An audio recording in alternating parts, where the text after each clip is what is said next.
shall we? Let's do it, mate. You can have the honours for the Hundy. Sound check. Sound check. Sound check. Oh my God, it still sucks.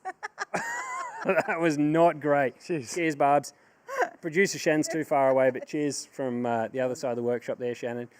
We got a very special episode in store for everyone tonight. We are live streaming for those listening on Spotify. So on YouTube, if you want to be a part of our live streams in the future, subscribe, turn your notifications on, and you can jump in and watch all this live. We also have Shannon in the house tonight because we are going to do some call-ins later in the show, which we're very excited about. We tried this a couple of weeks ago. It was the Christmas special. It was the Christmas special. Failed miserably, but I think we have it right. I'm not going to count my chickens too early, but later in the show we're going to take some call-ins, but we are live streaming, so thanks to everyone that's joined us so far. This one's, episode 100, Bubs. Who'd have thunk it? Who'd have thought we'd make it? Well, you set us the mission early days that you said if shows get to 100, generally they last. So we've got here. Touch and go about 10 minutes ago, folks. If you're wondering why we're a few minutes late, we were still just trying to make sure the Teams thing is not going to be a shit show. We think we've got it right, but we're a little bit rattled, so bear with us. But no, 100, mate, should be good. Nothing rattles us. No, you're right. We're steel traps. But 100, it's been a long journey. It has. A lot of work, a lot of time, but we've had a lot of fun. We have, and we've talked a lot of rubbish as well. Upset a lot of people. Majority of the time, that's what happens, yep. What'd you say, Shan? That's standard. Wow. This could be Shannon's first and last appearance on the show. Correct. But it has been a lot of work, but also we couldn't have done it without the support of everyone that's listened across the first Hundy. That goes to Patreon as well. Huge shout out to everyone that supports us on our membership program, everyone that listens through YouTube, Spotify, Apple, wherever you get your podcast. Thank you. All the hunters. And also a massive shout out to all of the brands that have supported us along the way. Firstly, Jans. Really, Jans was day one. They supplied us with the Shure microphones, some of the kit to get the audio stuff going so that we could actually record a podcast. So thank you. East Coast Car Rentals as well. AHU15 for a discount. That's still running on their website, so check that out if you need to get away and hire a car. East Coast Car Rentals. Lancaster Motor Group as well. They kept you from walking? They did, yep. I'm now in a very driving. beautiful Ford Ranger. I've cross manufacturers this year, and I'm very lucky to be in a Ford Ranger, so thank you, Lancaster. Quadlock as well, been a big supporter of our show for a long time. Trico products, big one. Few getting used tonight. It's absolutely pissing down rain in Melbourne. It is.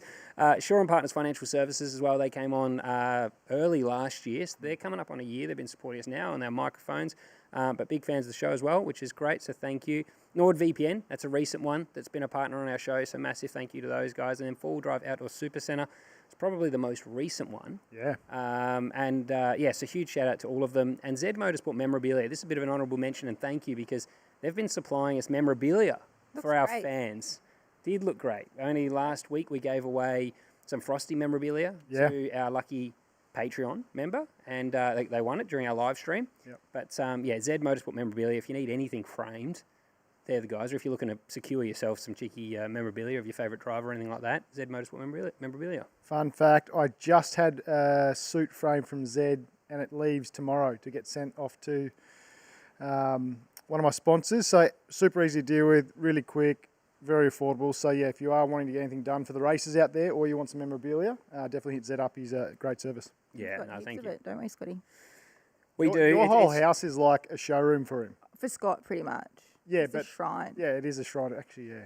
People It's actually a little bit scary. A little bit. People come in like builders, and they're like, "Are you guys big race fans?" They actually come in there like, "Holy fuck, do you know Scott Pye?" That's what they say to Shannon when they walk in. Right. Yeah, she goes, "Yeah, I'm actually a big fan." Big fan. Also been dating quite a while, but big fan first. Yeah. But no, it is. It's hard. What we do is really thanks to everyone that supports us. That's how we keep coming back. So here's to the next Hundy, hopefully. If we don't shit the bed before then. We've announced pre-show. Did we do it during as well? Yes, we did. That we're going to be taking live calls. In this one. That's one that. I think even the YouTube is going flat out here as well with the chat. So keep it coming. Contribute to our show because that's really what's got us to this point as well is your contribution. And that's actually why Shannon's here tonight. That's why I got a call back. The only reason why you're here, Shan, remember that. You're not taking my seat at the bar, right? For the fans. I am the voice of the fans. You are. I'm also tonight wearing the Make Supercars Great Again hat. Honourable mention to Supercars. It's really why we started the show was to try and contribute to the category and try and make it great again. I'll tell you what, whether it's a coincidence, I'm not saying we've made change, but coincidentally, a lot of shit since episode 1 to 100 we've banged on about and that the hunters and the fans out there have banged on about has changed. It has, mate. So conversations are good. They create change, and I reckon we're on the way to making supercars great again. Yeah. Collectively, everyone. Yeah, definitely. I think so. I think we're all contributing to a better show. But stick around because we do have a lot we're going to get through. Broadcast lineup chat, that's been massive lately. We've got Crompo and Scafey and the like getting talked about being thrown out. We've got the livery reveals. Livery reveals. Talk about that. Been some bangers. We've got who flopped and who delivered really on livery reveals and launches. That's a interesting one. Supercars lack of promo and original content. That's one I've been getting the shits about lately, and clearly I've sent you a couple of posts too going, what the fuck's going on? I know. I feel like you've been winding me up. Yeah, probably. Fuel to the fire. Yeah. Fuel to the fire. Just throwing a few logs in there. Exactly. We're going to talk about the rookies too, mate. Unknown rookies I've put in there, not because they're smaller profiles, but because of the lack of original content out there at the moment from Supercars to promote them. So we want to actually talk about who they are. 5 of them, I think, this year. So there's There a few is. too. Yep. Name them, Shannon. No idea. So that's what we're here for tonight, people. We're going to inform everyone. Bobby Ellison over here. Jackson Walls. They are guns. There you go, Jackson Walls. I know one because he's your teammate. Yeah, true. But they're guns, and so it's nothing against them. We just want to let everyone know that there are 5 rookies. Yeah. I think it's the youngest Supercars field ever. I'm throwing that out there. That could be wrong, but it sounds great. So I'm Probably going is. with All the old boys are It retired is now. because the oldest is now Chaz, who's 30. Reynolds. Oh, Yeah, Reynolds is definitely older than Chaz. Yeah. okay. Yeah, But- Reynolds then, I think Chaz must be the second youngest then. Yeah, wow. Whereas he's, 33? Chaz would only be a year or two younger than me. He's the same age as 33 me. maybe. Yep. And then we've got the Daytona 500 coming up this weekend, so we'll obviously preview that. Absolute banger. About that, which would be awesome. Shannon's got some notes there as well about they're now Did Guinness my World homework, guys. Guinness World Record holders now, so we'll get into that as well. But Let's take a walk down memory lane, Scott. let's do it, mate. Cute. Shannon, keep an eye on the comments as well because I do want if anyone throws anything in there. Yeah, I can't see 'em, Don't be so- afraid to interrupt and because. I'm flying blind here, Shan. You've taken my laptop. Sorry. Well, first I had was first step nerves. I don't think I'll ever forget those. And it's funny, the sound check, when you're on set and filming stuff and my production company, like we do the odd commercial and stuff and it was always like people doing sound checks and that. And really that's how that started. We were sitting at the table going, how the fuck do we start an episode? And the sound check was almost like a nervous twitch, but it's definitely made us feel comfortable. And it's like it now just sets us up for the episode. But episode 1 nerves were not just because we were recording and putting something out there, but you just don't know how it's going to be perceived and how long it's going to last if people will even listen.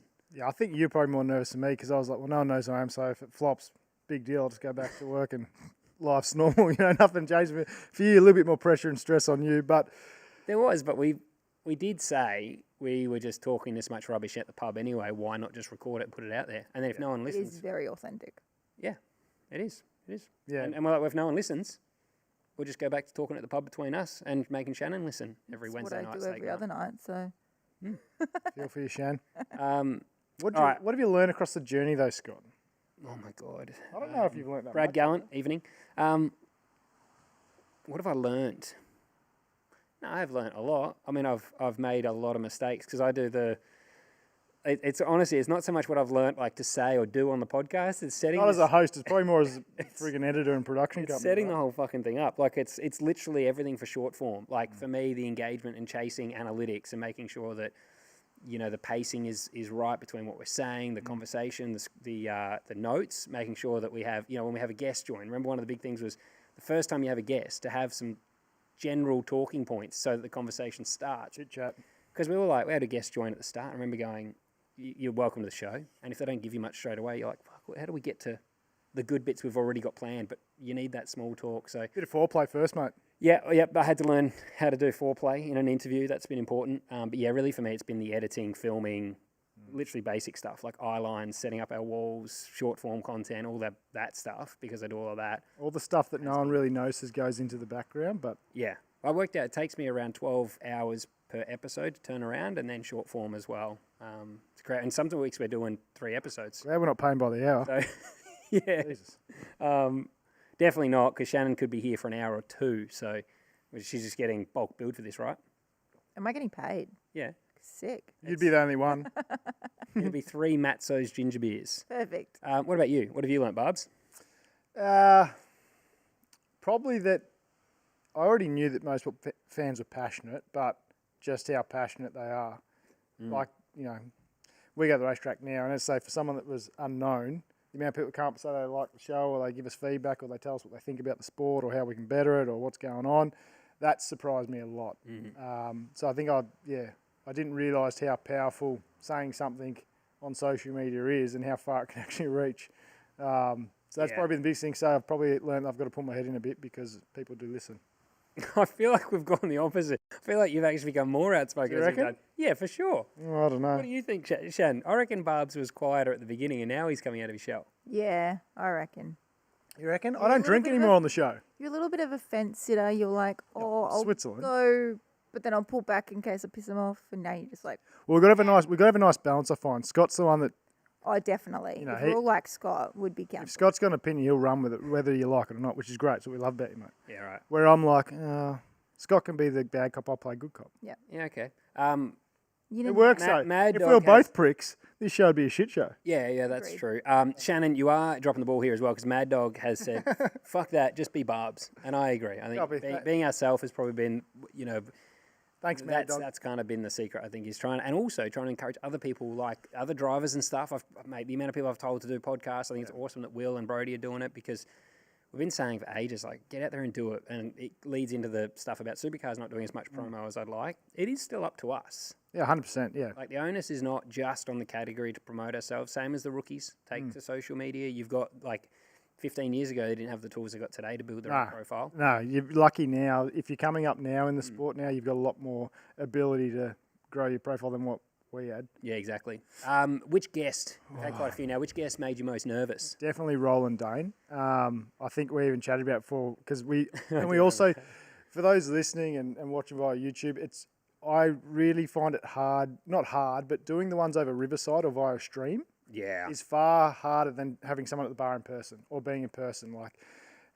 So Roland, I was shitting myself with one because a lot of respect for the guy and he's extremely smart, and I was like, I can't hang with this guy. Like, he's going to stump me on everything he says probably. So I was a bit nervous about that, but he was great. That was probably the one I was most nervous for. I mean, you knew him, so you were sweet, but I was fine until at the end. I didn't give. Well, and that's one thing I learned actually is when you have an international guest or someone interstate, use Riverside's the software we record through, and I learnt to send them the information on Riverside before we do the podcast, and the information is, don't just hang up when we say thanks for coming on the show and leave the chat, because it needs to back up in the back end. So when you finish recording it, you need time for it to upload into the software.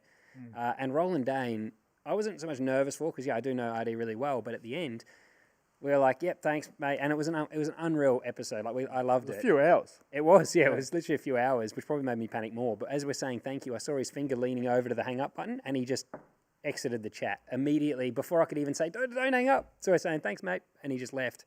And then it sent us a notification immediately saying failed upload, and then I had to go through this whole recovery process to get the episode back. The best I thing rang RD. What about when I rang him? The best thing about that was textbook RD is like, well, you need to fucking tell me that before we start the show. And I was like, he's even like, his processes are mint already, and he's just spraying us, and we're meant to be the ones that know what's going on. It's very funny. Yeah, I know. Well, I didn't. And he goes, "Well, that'll fucking teach you, won't it? It'll be the last time you ever do that." someone did say they got nervous asking RD for a photo. Well, he's got this intimidating. aura. Yeah, he's I got had to his make a aura. phone call with the other day, and I was like, Oh yeah, Shane was on the phone to him the other day and got Yeah. nervous. Yeah, he's very. I find him, well, not so much now because we've spent some time with him, but 100% like can be intimidating. Yeah. Anyone with power is right. Best interview. one of the comments here Narelle. was Ryan's story, someone said, and I was, Yeah. Best interview. Oh, it's a tough one. Everyone, to be honest, we've been very lucky, mate. Like everyone has been. Every time we end an episode with someone, a guest, we're like, "Fuck, that was better than I thought." Like I everyone. would- the only one I'd like to redo is James Hinchcliffe, because I feel like I absolutely sucked balls on that. Like at the start, that was the most awkward. I didn't know. I think it was our very first Riverside. I think it might have. And James was unreal. He was ultimate pro. Hinch was so good, and I think that made me realise like I have so much to learn here. And so I want to get him back anyway, just so that now maybe we could show him like, hey, we have improved. Like 99 episodes to now, we've gotten heaps better. I think. Yeah, I'd love to get in person, but I think anyone's going to look shit against because he is the ultimate pro. Like, Yeah, he's yeah. amazing, and that's what he does for a Yep. living. The guest, when you put this in, I like this question. The guest that challenged us the most, and it's funny, people will probably not expect this answer from me, but Shane. Because most of the time we're asking questions in interviews. It's very rare that they'll ask us a question, but Shane will always try and stump you and like throw shit back on you. And I actually find that the hardest ones from our point of view has actually been like people that we know because they're more comfortable to throw shit at you or shade or ask a question or try and catch you out, where most guests are pretty courteous and they're like, they understand that we're going to ask the question, they're just going to answer them. Yeah. Bush Mechanics thrown in there. Oh, really? Yeah, there you go. Exactly.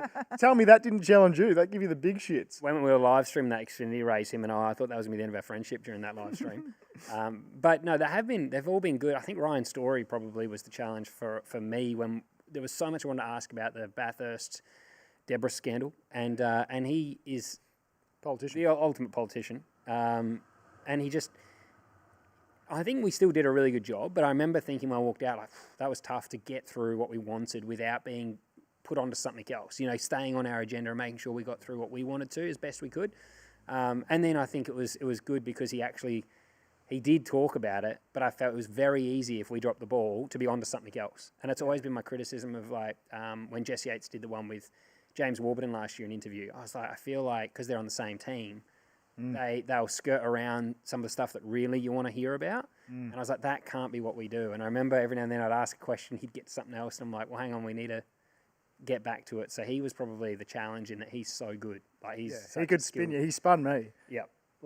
It's just within 5 minutes, I was like, I love this guy.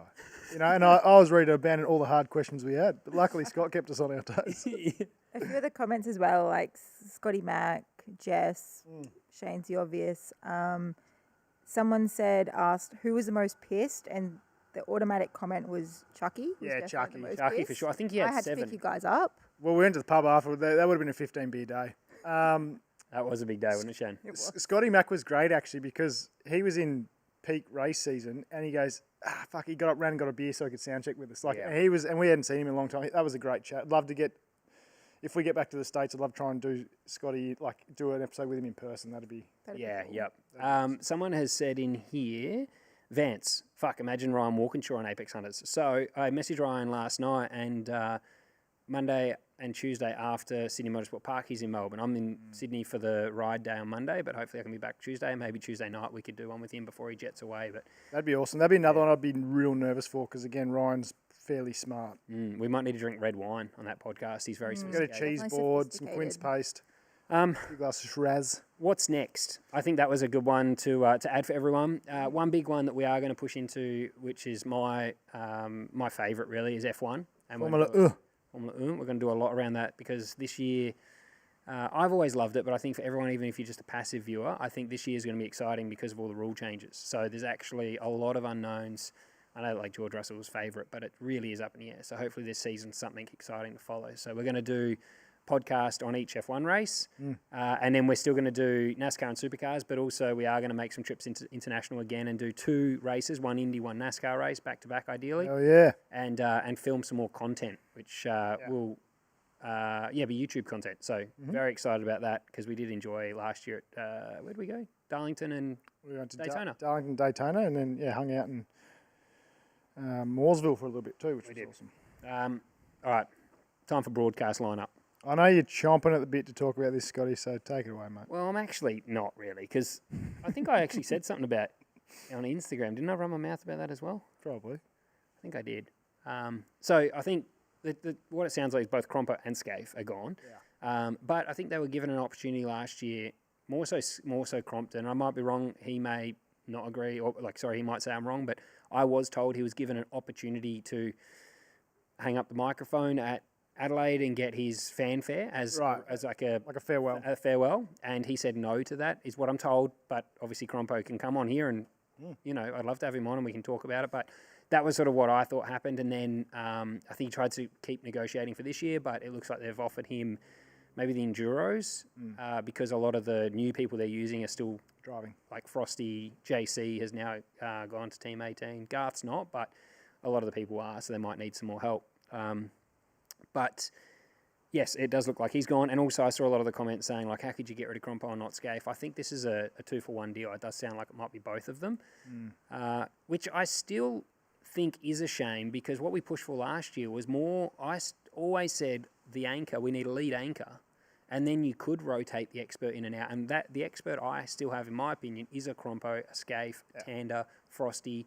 I remember when they offered me the chance to go to Queensland Raceway. I said, yeah, no problem. And at that time, if they'd have said we want you in the booth, I would have said no because I feel like Scaife and Crompton are both calling the action as opposed to a broadcaster calling the action and then adding the expert. If it was a broadcast with an expert, I would happily jump in and do it because then you're just chatting about something you love. You're talking about an incident and then you shut up and let the expert go, run, you know.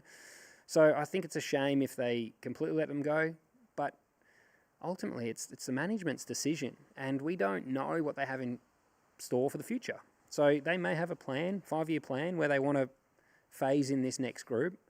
I think the next group they would probably have on shorter term contracts to maybe keep them on their toes because that's probably something they've lacked in broadcast is competition. I think everyone's got too comfortable. It's definitely it's way more political than racing. I can tell you that. Like that whole team. Like I don't think I'd ever get a chance with if like say Jess or anyone's still around.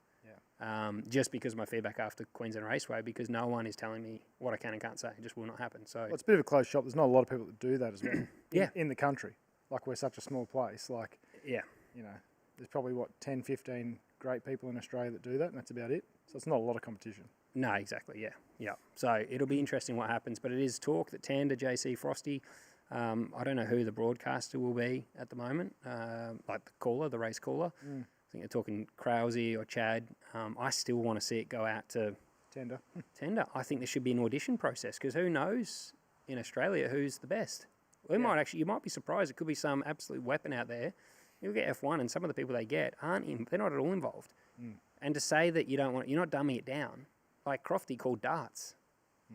And then you have the expert in beside him. Like I'm saying that person calling the action does not even need to. No, doesn't need to know how to drive a race car, for sure. But anyway, Brad Gallant, is this new? We're getting donations here through the live stream. I have seen Best that. Motorsport Pod. Thank you so much. That's awesome. Mr. Rally as well, $2.99. Thank you, guys. Barbs, what's your running PB around Mount Panorama? Have you done that? Oh, You've done it, Shannon. Yeah, I have. Terrible. But I don't think I've ever done it and, really push, so I'm not... Or when you're, actually... Because, you did it last year, but it was after a marathon, I think, and you were out or something, wasn't it? Oh, yeah, it was just It was 6.2. It was probably the one run I did that month, and it was... Yeah. I did it once. It was 21 minutes. I think it was just... 21? I'm just fucking with you. You? In my moon boot. Moon boot. I think it was it would have been, it wasn't flash, it was high 20s, I think, or 30, it's 6K, so it would have been I wouldn't have done it under 5-minute pace, I don't think, No, because I I've feel never really pushed. I feel like I've done my Strava probably says 40 minutes, but that's 5 minutes up the top to take some photos. Yeah. And I always stop I too don't at stop my Skyline darling, and stuff. so- Yeah. I don't know. Well, that just sounded like a very political answer from a couple of shit runners. I'm back there in Easter and I'll be in good form then, so I'll have a crack on the setup. That honestly sounded like both of you just tiptoed around that and never gave an answer. Well, I don't know, but it'll be... I bet you... got our driver excuse book out and went, I bet you both have a Strava app I which will didn't tell have you my exactly carbon your shoes time. on. pretty fucking steep, mate. See, you're already talking. All right, Ryan Stories. I don't do hills. Gold Coast is flat. Okay, what do you think on broadcast? I've obviously said my piece and what I think should happen. Going past that. Well, it's just your opinion before we move on. Yeah, no, look, I agree. I think change is good. I think it's time for change. If Crompo had stayed on, I wouldn't have said that was a bad thing. But I just think, they need to do something to promote the sport more. And, we're chatting about the pub. Same with business. There's a circle of life where people roll in and roll out. And I think it's at that time where it's at the end and it's going around to the next generation. So I think those that have been in the wings, like your Chads and stuff, have been around a long time now. It's probably their time. And the demographic of the fans too are obviously going around that circle at the same time. So it was interesting. I looked at their Facebook today, the Save Cropton Facebook today. Right. And they're saying that they got 23,000 signatures, I think. Right. But it's funny, a lot of people will sign, right? Like I saw Chaz signed the petition. But they only had 11,000 people following the page. And it made me think, they're prepared to sign a petition, but they actually don't want their feed.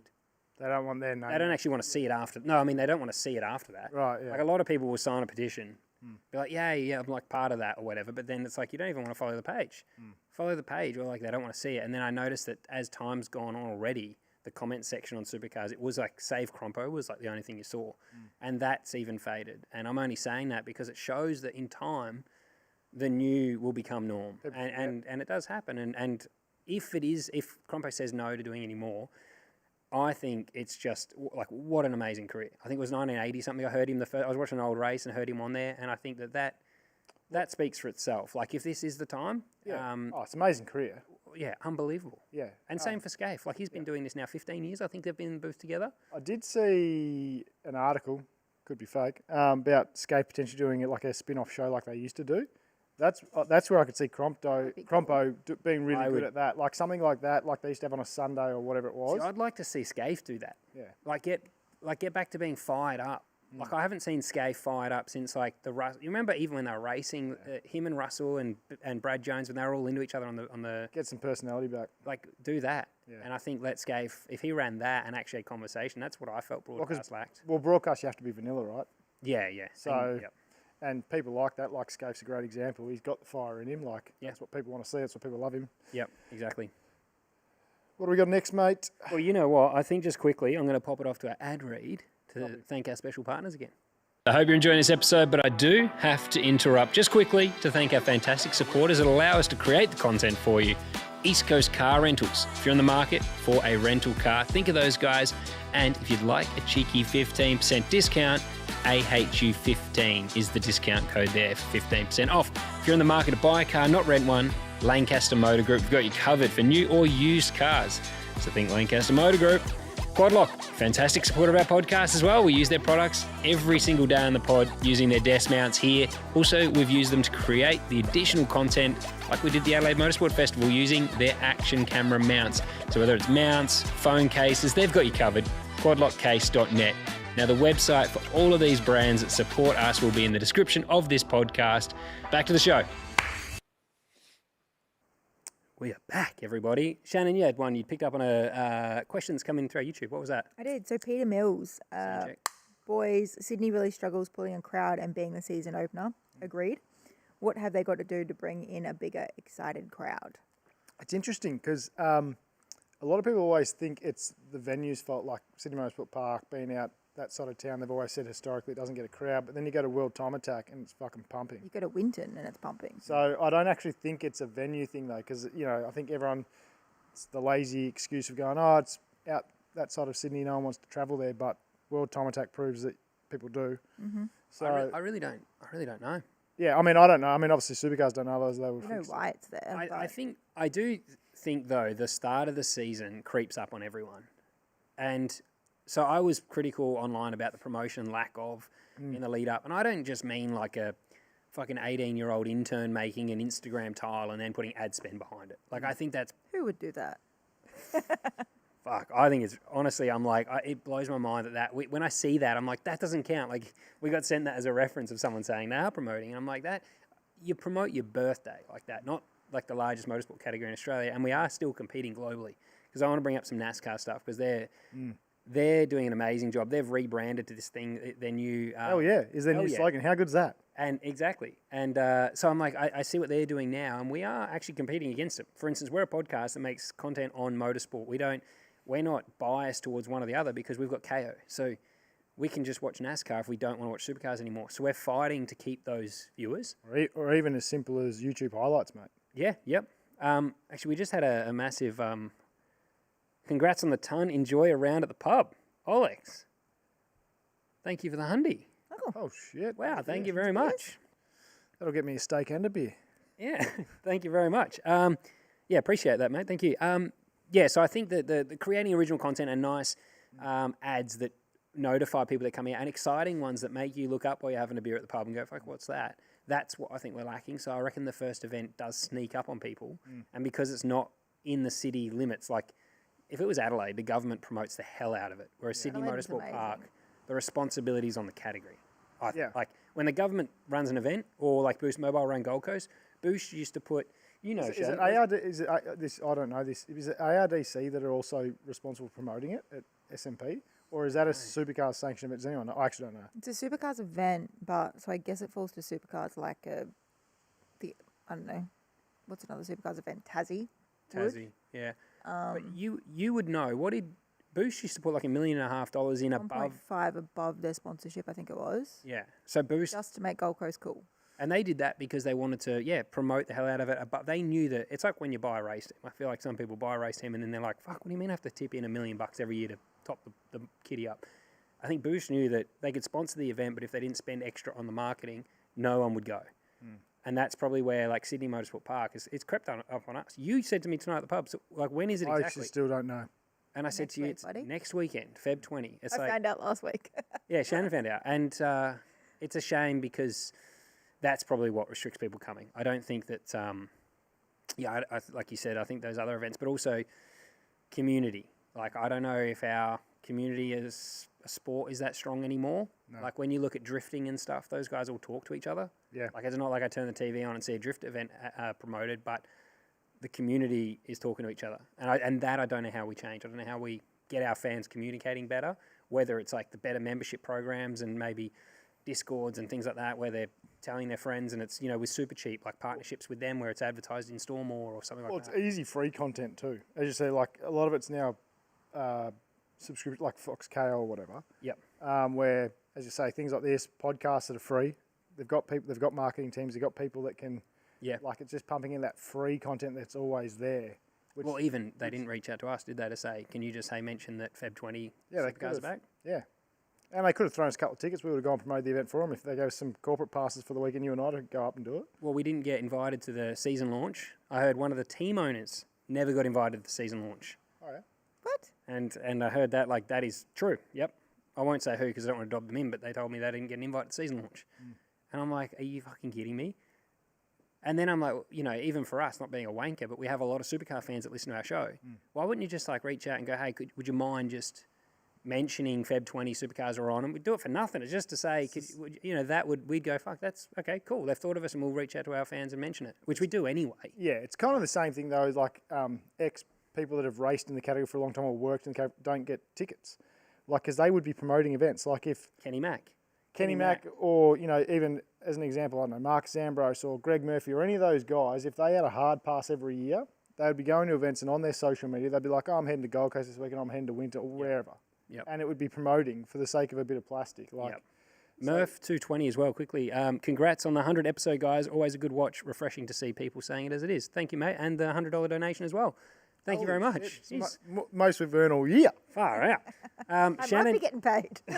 well, I'm about to quit my job. Let's just pause for a second, though, because Shannon's here tonight to help us monitor the comments as they come in, shout out people or mention questions, and you just mentioned getting paid. You're not getting a cent tonight, because so far it's only been me that's shouted out. Yeah. So make sure you smash Shannon with comments and stuff, because she's here for a reason. You two, I can't get like a little, there's no break. Doing a terrible job. I even gave you a camera. People even looking at you and you're doing nothing. She's mesmerised. She's just in awe of the Thank you for the support, though. But it's definitely something. It's a challenge for the sport. But engaging with us and the like would be a no-brainer. But I think the passes, like you said, the fact that like Shane Van Gisbergen, Scott McLaughlin, those guys would have to come back here and call the category and ask them for a pass. Or ask an ex-team or something. And I think that a lot of those guys are at a point in their career where they don't want to ring up and ask. Like, we've all spent our career like looking for money and asking people for certain things, and like sometimes you don't want to have to ask. And I did present it to the Supercars CEO last year, which it got shut down, but I said, why don't we... The current CEO. I said, why don't we, if you've done 300 starts, I actually think I said it championship, but let's say 300 because I did over 300, right? You should get a season pass. Okay, so let's go with 300. But if you've a season pass, Scotty. yeah, I just want to. And one for your mate too. Yeah, you get 1+1. Sorry, Shannon, Elliot's coming to the race. But if you've done a certain number of starts, you should get a season pass. The AFL do it. Each club does it for their players. If you play certain games, you get a ticket to every game, and then you don't have to worry about Shane going, well, I don't want to ring up and ask, and then not coming, because. What's the most of our greats that are ever going to turn up on the same day? Like 4? Oh, mate. I'm sure the category could afford 4 tickets for the greats to come. Like Rick Kelly would maybe come to another race and bring his family, and people would be like, fuck, Rick Kelly's at the track, and they might go. It actually blows me away how, like, tickets are as rare as rocking horse shit. Like, even as a friggin' competitor that's paying, let's just call it 50 grand a weekend to be there, you can't even get enough tickets to cover your crew and for your missus to come out to the track. And you're paying like, it's amazing how even just in support land, they're just like, this rare thing, and they're usually paper. Yeah, it's ridiculous. Yeah. And Even they're digital these days. Well, or they're just QR code or something. It's I think the crazy. problem is, though, we have so many support categories that bring mechanics and family. They're the tickets they count.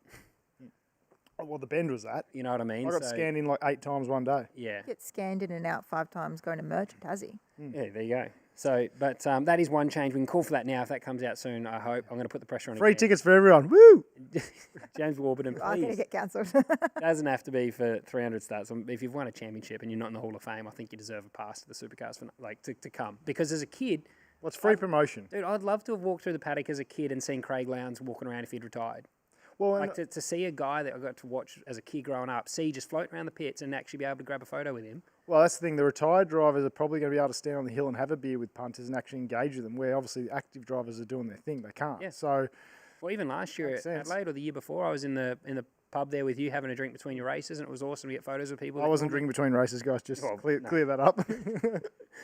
But it is cool because you actually, and also you're not anxious or anything, so you're happy to like hang out and chat or like have people come over to your table and say good day. You're not like, fuck, I got to run to the next signing session. Have I hydrated? Have I eaten my food? And you know, I you've went been to Adelaide and you like, this is amazing. yeah. You had Well, the best time ever.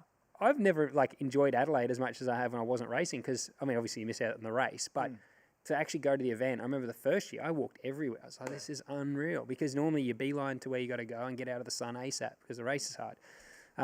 But in terms of promo, I don't want actually someone mentioned as well that Friday is free. So that's worth mentioning. Friday at City Motorsport Park is free. Oh, mint. Next week, so Well, if you everyone want- head on down. Yep. Prove us wrong. Someone also mentioned when we were talking about the I'm doing my job now. There we go. spot. Shan's picked one up. Thank you. Take it away. I was That's trying on. to get a break. You were talking about like people going out to World Time Attack, and they're saying people watch that is going to TV because it's on YouTube, and then they're going, oh, it's $30 for KO. Just like I get, but then I'm sort of like, I've got you got that many streaming devices these days. Is it What- surely as a fan, if you love the sport, you want to? Yeah.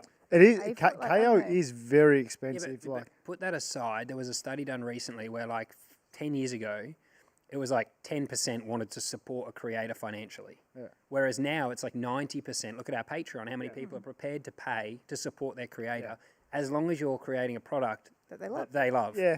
So I actually think like there's a reason that we're not giving everyone a product they're prepared to pay for Yeah.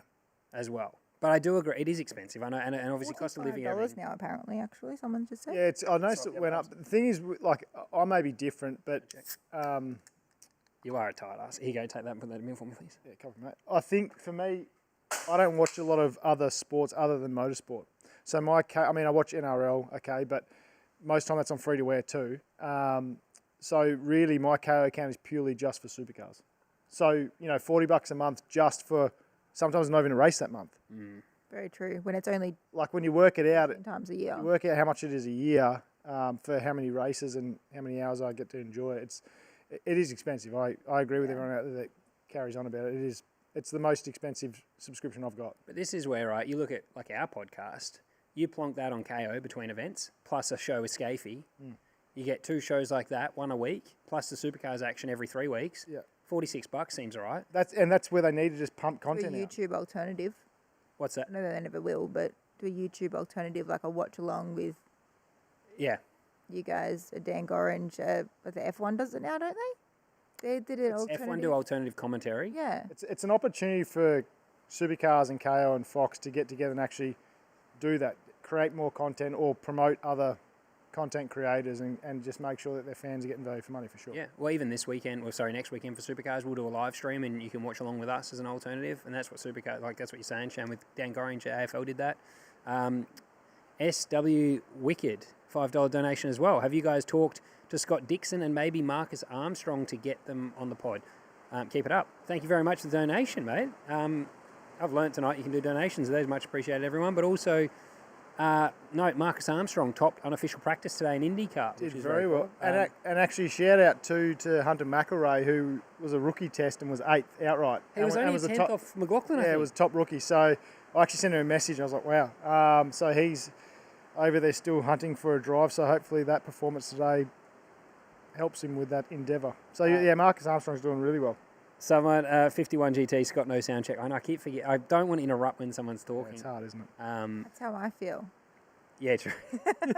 Speaking on promos, should we cut into what NASCAR up to? Shannon's got some stuff to talk about. Take it away, Shannon. Alrighty, so NASCAR has just done a Guinness World Book of Records. Tell us about it. So NASCAR is starting its engines for the 2026 season by setting a Guinness World Records title with the world's loudest billboard, following historic activation in Times Square that brought the unmistakable roar of the NASCAR engine to the heart of New York City, introducing new audiences to what NASCAR truly feels like ahead of the Daytona 500 on Sunday, Feb 15. You could work on the Today Show. Thank you. Mate, You've been a I've been newsreader. practicing my news voice. You've missed one. Oh, no, you're getting to it, are you? Give me a moment, mate. Chop. The Come on. custom billboard is a real-life, one-to-one replica NASCAR next-gen engine.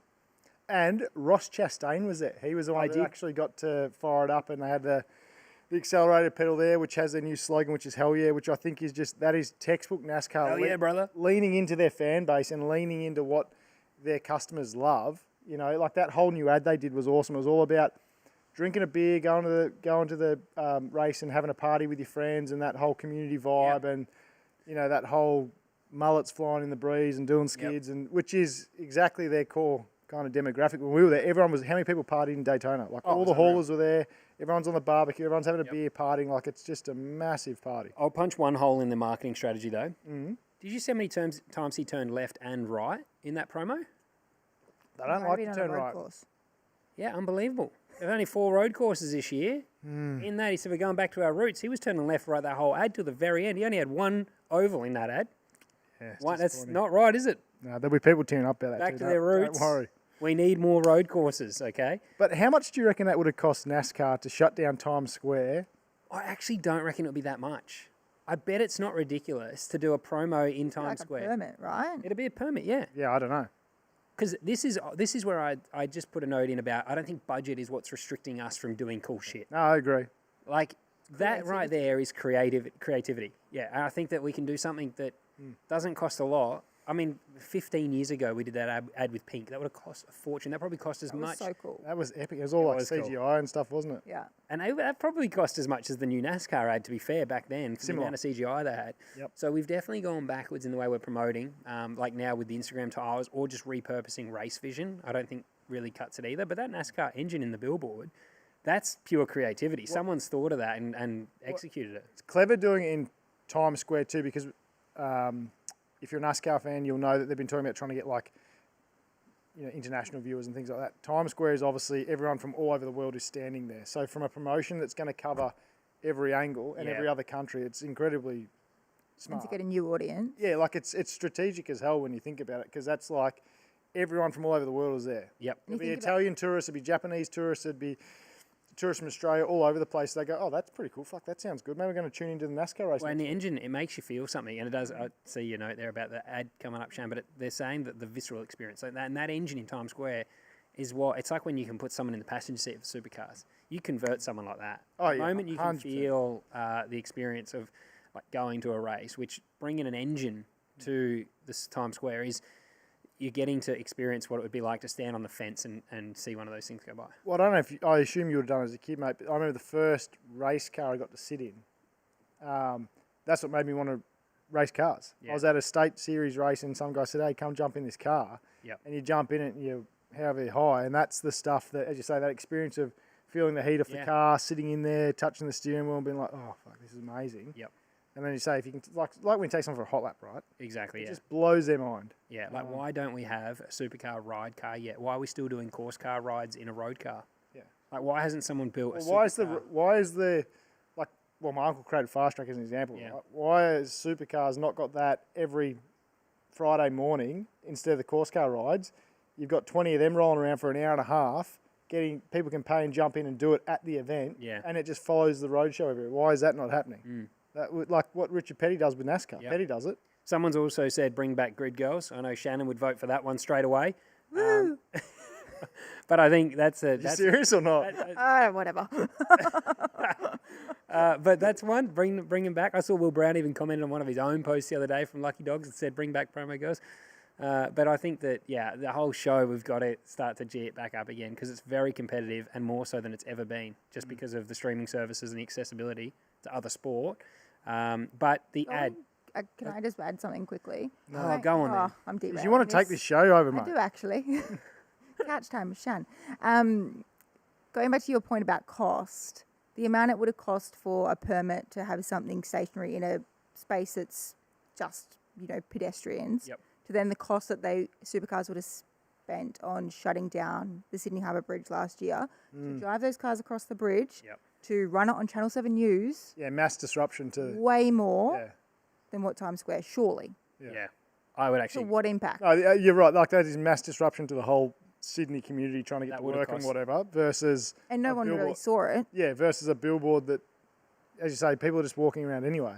Well, and also the cars crossing the bridge, like you're saying, you're not that close to them. It's not that different to just watching them drive around Sydney Motorsport Park on the TV. It could have been a racetrack, yeah. Like, you're not getting that visceral experience they're talking about, like Times Square with the engine. Because no one's seeing it. They saw it on Channel 7 or something on socials later, but it wasn't, Spot on.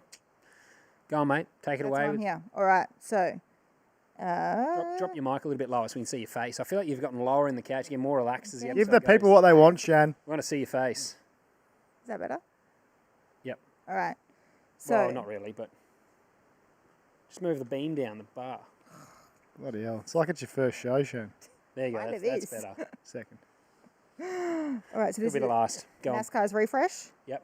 So NASCAR's refresh also includes a brand new ad as part of their brand, Hell Yeah, that launched on Sunday, featuring drivers Bubba Wallace, Carson Hocevar, Ross Chastain, Kyle Larson, alongside Scott Eastwood, Marshawn Lynch, Cletus McFarlane, and Caitlin Larson.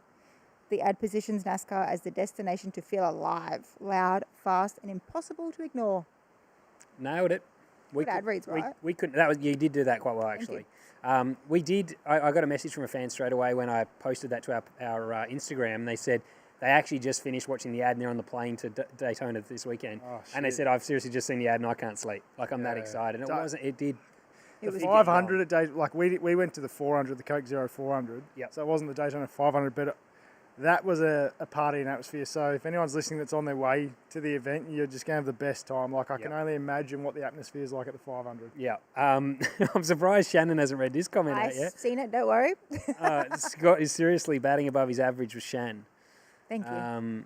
Agreed. Look, I think anyone with two eyes can see that. All right. It's all about personality. She's punching, guys. All right, let's just throw it away to NordVPN quickly before we get into the storytelling about the rookies. Hey, Scotty. You know how our hunters are always trying to watch races from all over the world, Japan, Europe, USA, but they get that annoying pop-up saying this content isn't available in your region? Mate, tell me about it. Well, imagine if they could watch any race they wanted anywhere in the world without any dodgy pop-ups or any buffering. Well, it's funny you say that, actually. We have a brand new partner on the show who's built exactly for that, NordVPN. Oh, here we go. Tell me more. We've actually been using NordVPN whilst we've been on the road creating the content for everyone. It keeps your data safe when you're on those dodgy motel Wi-Fi networks. It hides your location, and it also stops those dodgy ads following you around when you Google something just once. So if you love your racing like us, or you just want to keep what you do online your own business, grab NordVPN. It's fast, secure, ridiculously easy. Even Scotty figured it out. Yeah, righto, mate. Well, if you want to get the best deal on your NordVPN plan, head to nordvpn.com/Apex Hunters. Our link will actually get you 4 additional months on top of a 2-year plan. And don't stress, there's a Nord's 30-day money-back guarantee. So I will pop the link to Nord's website in the description of this podcast. Sort your online life out, stay safe, and stream like a hunter. There we have it, folks. Thank you very much as well for listening to our ads. They obviously, as well as our Patreon and everyone else that's listening, keep us going. So we do actually appreciate it. I know ads can always be painful in everyone's content, but it does mean a lot to us that they support us. We can keep making the content for everyone, make some midweek content. Now, storytelling and the lack of for rookies. This has been a bit of a shame for me because, and I will say though, the rookies probably haven't done enough for themselves either. I haven't really seen much content they're creating. But we do have 5 rookies. We do. Roll them off, Bubs. Who we got? So we got Zach Bates at MSR, Job Stewart with Erebus, Ryan Gray with DJR, Jaden Ojeda with Premier, and Jackson Walls is with SCT Objective Racing. First rookie to win a race this year. out of those, What do you reckon? I think. Oh, I'm actually going to say Zach Bates at MSR. MSR had Grand Prix. yeah, and like in New Zealand, and they've had a few. They got a few tracks that they ran good at last year. So yeah, I'm going to go out on a limb there. I would say Or Job, but I said Zach. I reckon Zach's a good one because Melbourne Grand Prix, they were fast last year. Shannon, you know your facts. You threw that straight in there. I saw that when you said Melbourne Grand Prix. Well, that's like kind of like they were good at Grand Prix and Tassie, and then they kind of. And my other Okay, theory with Zach is he can qualify. We saw it with the wild card. Yep. Right, last year he was in the shootout, right? QR Yeah. made the shootout in the And Triple actually, Eight so car. was Jane. Jane was at the shootout at Adelaide. So, but yeah. I am going to say this is a tough one. I think I said Rylan Gray last time, but I'm going to stick with it. Rylan Gray. Yep. DJR, I heard he was quick. He was only a few tenths off at the test day the other day. So, yeah, he's going to be strong. Jackson Walls, pressure is on him probably the most. He's in the best car.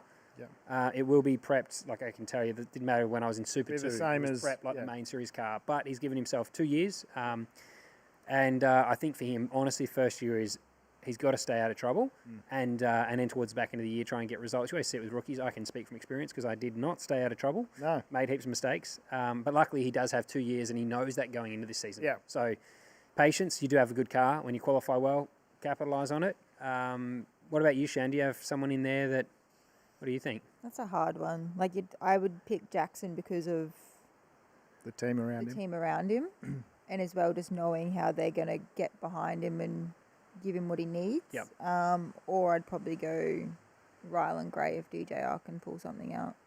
The tricky thing, yeah, it's hard always not to go past someone like DJR, but the tricky thing with Jackson is it's sort of unfair that there's more pressure as a rookie because you look at like He hasn't. any of them, even Rylan Gray, Job Stewart, they're all rookies, but everyone's going to say the Triple Eight's the best car. Yeah. So the expectation's automatically higher for like a fifth is unbelievable.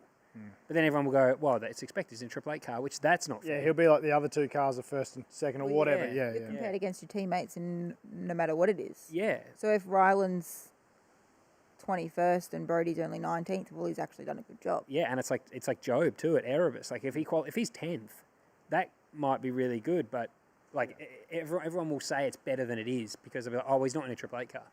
So the scale of success is a tricky one to chase. It's actually, I mean, this will sound kind of silly, but all five of them are a real chance. Like they're all good. Yeah. And they're actually all in good cars. So each of them have either a smoky track that those teams go well at or have performed at in the past. So they're all actually probably pretty lucky that the seats that they've got are what I would say reasonable seats. Yep. And that's someone's just mentioned, TLJ has mentioned as well, Rylan doesn't need to have a stellar year to outrun Davison's results last year. That's one luxury he does have. He's coming in and he can be like, Yeah, the bar's not, and Yeah. that organisation is still very much rebuilding. yeah. Yep. So to your point, mate, where Triple Eight are the pinnacle. So Exactly, yeah. Supercar website. This is a bit of a kick in the dick to these guys. They do need to get on top of this stuff because it's not good enough. I went onto their website to get the bios on all the rookies and try and find out some information on it. And the only thing it has in there is pretty much birthday and where they're born. There's no they haven't bothered to ask them. Even their height is blank. Where they live, outside of racing, the hobbies blank. Outside of racing car blank. Like there's no actual. the date of birth's even in the wrong format too. It is actually. I'd It's look like at that. American or something. Yeah, Yeah. that's yeah. But I thought it's not that hard to pick the phone up or send them an email and go, hey, can we just get some information on what you like to do outside the motorsport? And we'll pop on the website. It's a little bit of a bio, but anyway. I remember last that year, Supercars. I don't know where we were recently, Scotty, but it was like we were at some motorsport event and then someone walked past me and I was like, who's that person? And you said whoever it was. And you're like, they race main game. And I haven't been out of the sport that I can't long. remember who that was. Might have been like, I don't know. Might have been Cooper Murray, maybe. No, I'd know his face.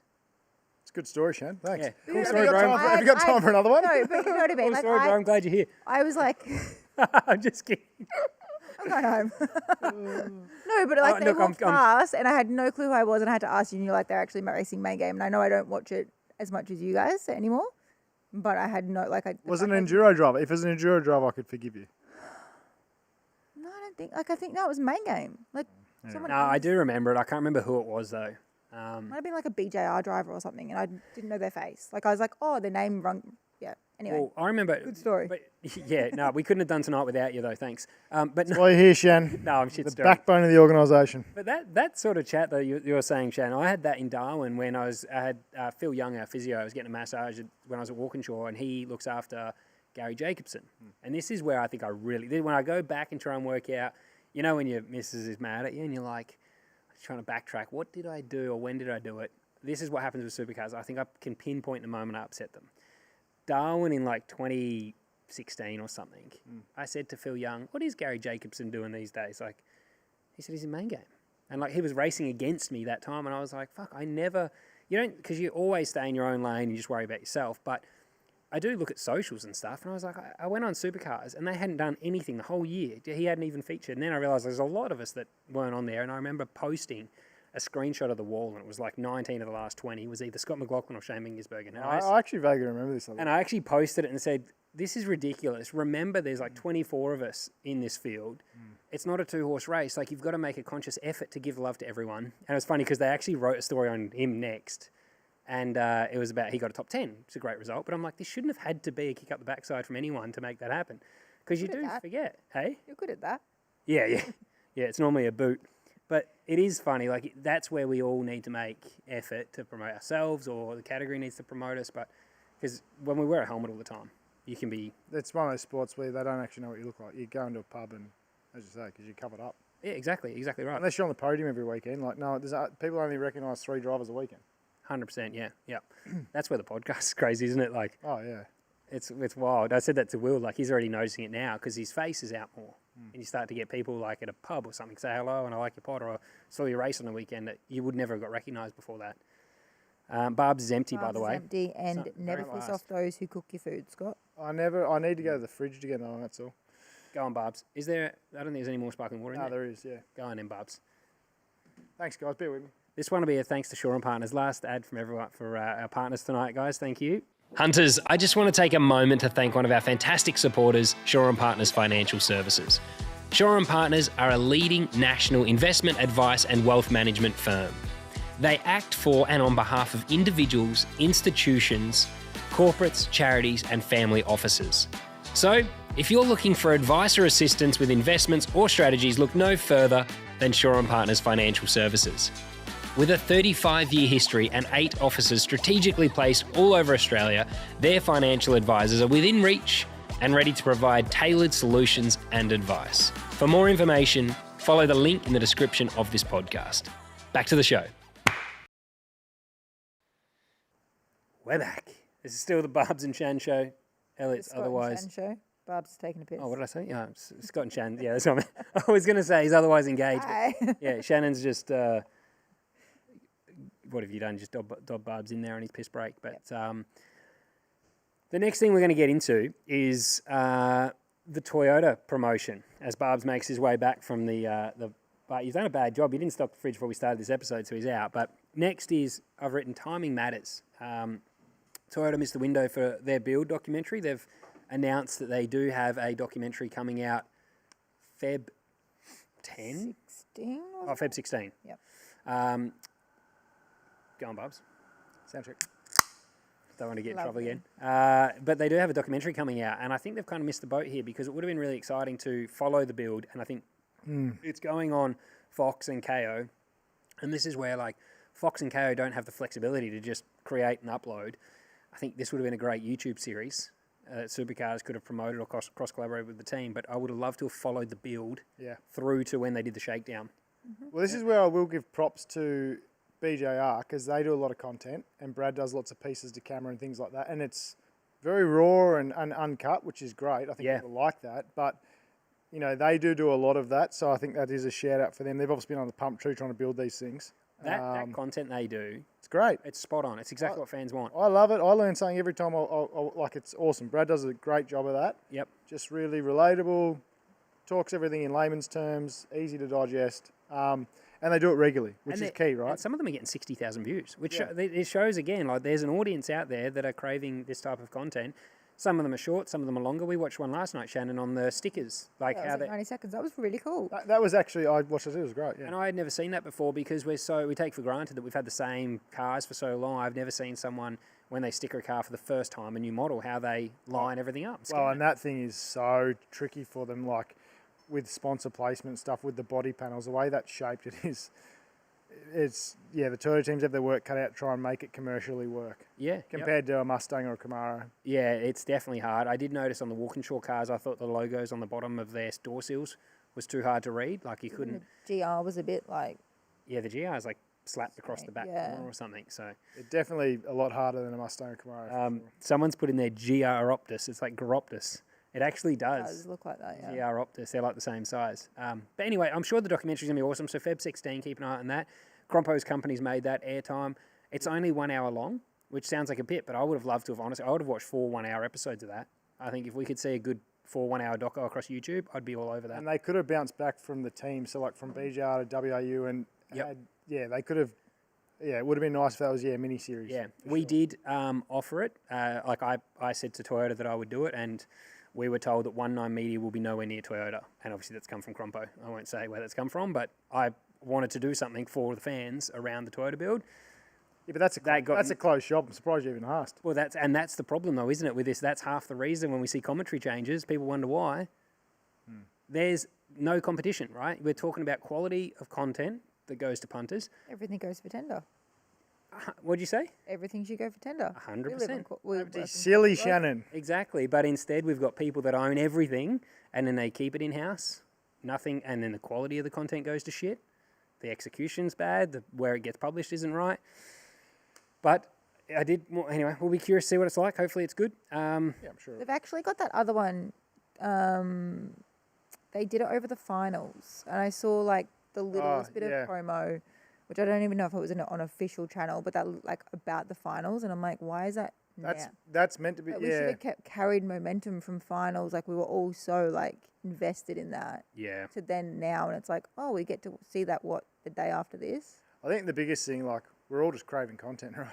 And I feel like they've probably like you can copied. see, like you saying that only an hour is not enough, which is a great thing because fans are just craving content. We want to keep seeing it, especially when you're bringing the world's biggest car manufacturer into the sport for the first time. Yep.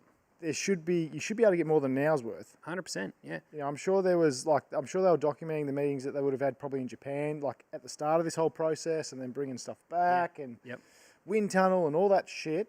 I mean, you could do a half an hour episode on the sticker guy from BJR. Oh, exactly. On how he does that, and and so yeah. Exactly right. Should we get into deliveries now? Then let's roll through some of the favourites. Let's start on. Okay, take over. You are running the show. I am running the show. Wow. It's just a funny comment. So someone had said the truck assist car, so Woody's car, when the doors are open, apparently it says "true ass." Oh, it would do. Probably On one side, it would anyway. Yeah, probably does. Yeah, There you go. Anyway, Yeah, it's not because on it's Woody's. got the small door. they do. Yeah, it's Looking at them. if anyone hasn't seen one of them in the flesh, which I'm sure there's probably a lot that haven't, they are like so different. Like, and size wise, they look tiny on track compared to a Camaro or a Mustang. It's wild. Yeah, it's going to be interesting. Like we said, the slipstreaming is going to be the biggest challenge, I think. Let's talk liveries though, because we had a few drop this week, which was timely. We did. What was your favourite, Scotty? Other than obviously, don't say Red Bull. No, I actually, I do think on the Red Bull one, I actually would have liked to have seen those light blue lines brighter behind the Red Bull and before the Ampole. I think. Oh They yeah, look really cool. It looks really nice in person, Yeah. but you've got to Yeah. be closer to see it, so it should pop more. Maybe Yeah. they'll adjust it before it gets on track. And I agree with some of the fans. I would love to see a gloss Red Bull car again, actually. I think the matte tough, but yeah, so no, it wouldn't be my favourite actually. But the funny thing is, now that I say I would like a Saturn, I actually didn't mind Andre Heimgartner's car. yep. R&J batteries. Um, Supra. I will say though, because I was zooming in on that car because we watched the tech piece on the sticker guy, and there's a lot of stickers that don't line up. There's a lot of white and gaps, and like the bonnet doesn't line up to the red. So there's a few things where I thought, Well, I'm surprised they had that thing wrapped because they were under the pump to finish him. I'm surprised they actually had stickers on it. Like, So I'm sure it's probably, I reckon they would have been burning some midnight oil there. So I could probably excuse a few bubbles and a few misalignments. I reckon it was probably wrapped at 2-3 in the morning. That's fair. That's fair. Maybe I'm being a bit of a prick here. We will. Jay has popped in a $10 donation actually, but his 41st birthday. Happy birthday to you. So shout out to Jay's Landscape Gardening is what he said. He'd love a shout out. Where's he based? Love a sound check shout out. Won't do a sound check because I'm halfway through this one. But Jay's Landscape. Where are you based, mate? We're giving you some business here, brother. Tell us where you're at. Jay's Landscape Gardening. Where were we? Yeah. So I quite like that one. What about you, Bubs? I actually really liked the Snowy River Caravan Camaro. I thought that actually. I am partial to the teal and black and white because that's similar colour scheme to what we run in the Alpha Theta Jans Trans Am. Yep. But I thought that looked really nice. I like that colour combo. But I also... It was the only one, just sorry to jump in, that I put the rear of the car in because I thought the back looked a bit blank. Yeah, it needs probably There's a no sponsors. couple more stickers there. But I also... And it's funny because I think other than maybe the DJ one, or maybe he did, but Peter Hughes designed a bulk of these. Yeah. So I know GM have got him doing all of the them, GMs, yeah, so and then every GM is his. yeah, and then they can get other Yeah. designs to put a bit of a flair, but he has to do the base sort of it. But I actually also really like the MSR cars. I thought they looked quite neat and sharp and professional. It's funny, I saw Peter Adderton criticise the Toyota liveries, and I would have to say that my second favourite was actually both the Walkinshaw cars. I know they're similar designs to last year, and we joked about the GR. They look neat. I did think they looked good. Are you empty over there, Shannon, or are you just sitting on that one? Just sitting. Do you want a freshie or are you good? Yeah, if you like semi-crack it for me. Righto. So yeah, I think there's some good looking ones. What one do you like, Shannon? You can. I actually like the Red Bull and the Shell. I think Can't pick Red Bull here, okay? We always get accused of being biased, so even if you genuinely think it, you have to lie. I think I've always thought those two are very strong cars. Clean, I don't know, bold sort of thing. Like everything, and everyone goes, oh, that looks the same, or I'm just on the T8 gravy train. But to be honest, like for someone that's worked in the commercial landscape, it's like a blessing to actually have like continual Yeah. sponsors and to not be trying to chop and change shit. And it's like, oh, they've had the same livery, don't need another ginger beer, guys, for 10 years. And it's like, oh, they've had continuous sponsors. Well done. They don't have to re-wrap it every... And brand identity is great for 100%. fans. Like I know... Yeah, you talk about numbers. Yeah, like that. But I Everybody's think the having a same. consistent one, because it means if people buy merch, it's not... You can keep a shirt for 2 years and it's not out of date too much. You can 100%. still wear it, not feel like you're wearing the wrong colours. Yep. Like, so I think, yeah, if you're in that fortunate position to be able to maintain the same Yeah. sponsors, I think brand continuity and design continuity is a good thing. And your car identity comes from the brand identity of who sponsors you. So Yeah. guess what? If you're a super cheap car, you're going to have a red car. If you're a Red Bull, you're going to be blue. Like it's Yeah. always going to be the same. So Yeah. instead of criticizing them, I'm like, they actually do a good job to do what they can in the, we'll call it limitations, but it's not like it's, that sounds bad for what it is, but I think it's actually like they all do a good job. And to be fair, if we go down that road, it's kind of like they all look the same. Yeah. Even the Toyotas look the same, but they look different because it's on a different body shape. Yeah, no, Well, correct. even the Bendix one. But you're right. Like, there's so many things that come from having sponsor continuity like Shell. They don't have to, like, to go and get your merchandise approved, which you would have gone through a million times at Erebus when you were there, Shan. But getting merchandise approved when it's completely different sponsors and liveries, it takes ages and it delays everything. 100%. And the amount of times like you'd rock up towards round one, it was like weeks out and you're still signing off on stuff, which means you can't then go to try and sell or promote. Your photo shoots are delayed, which means socials are late and you look like you're underprepared and you can't start. Yeah, you're literally like rolling out team uniform like the day before you go to the first round. Like it just arrives in time. It's not like I think the only team that's, in my experience that I know of or like have seen like T8 are the ones that Yeah. they're signing off like Yeah. now for next year. Yeah. And there's potentially like Shell are probably the same. I don't know Yeah. the ins and outs of it, but they're like that. Whereas teams are signing off Christmas Eve. Like What about my suit? When the team contacts me last year saying, can you please confirm your sponsors for this year?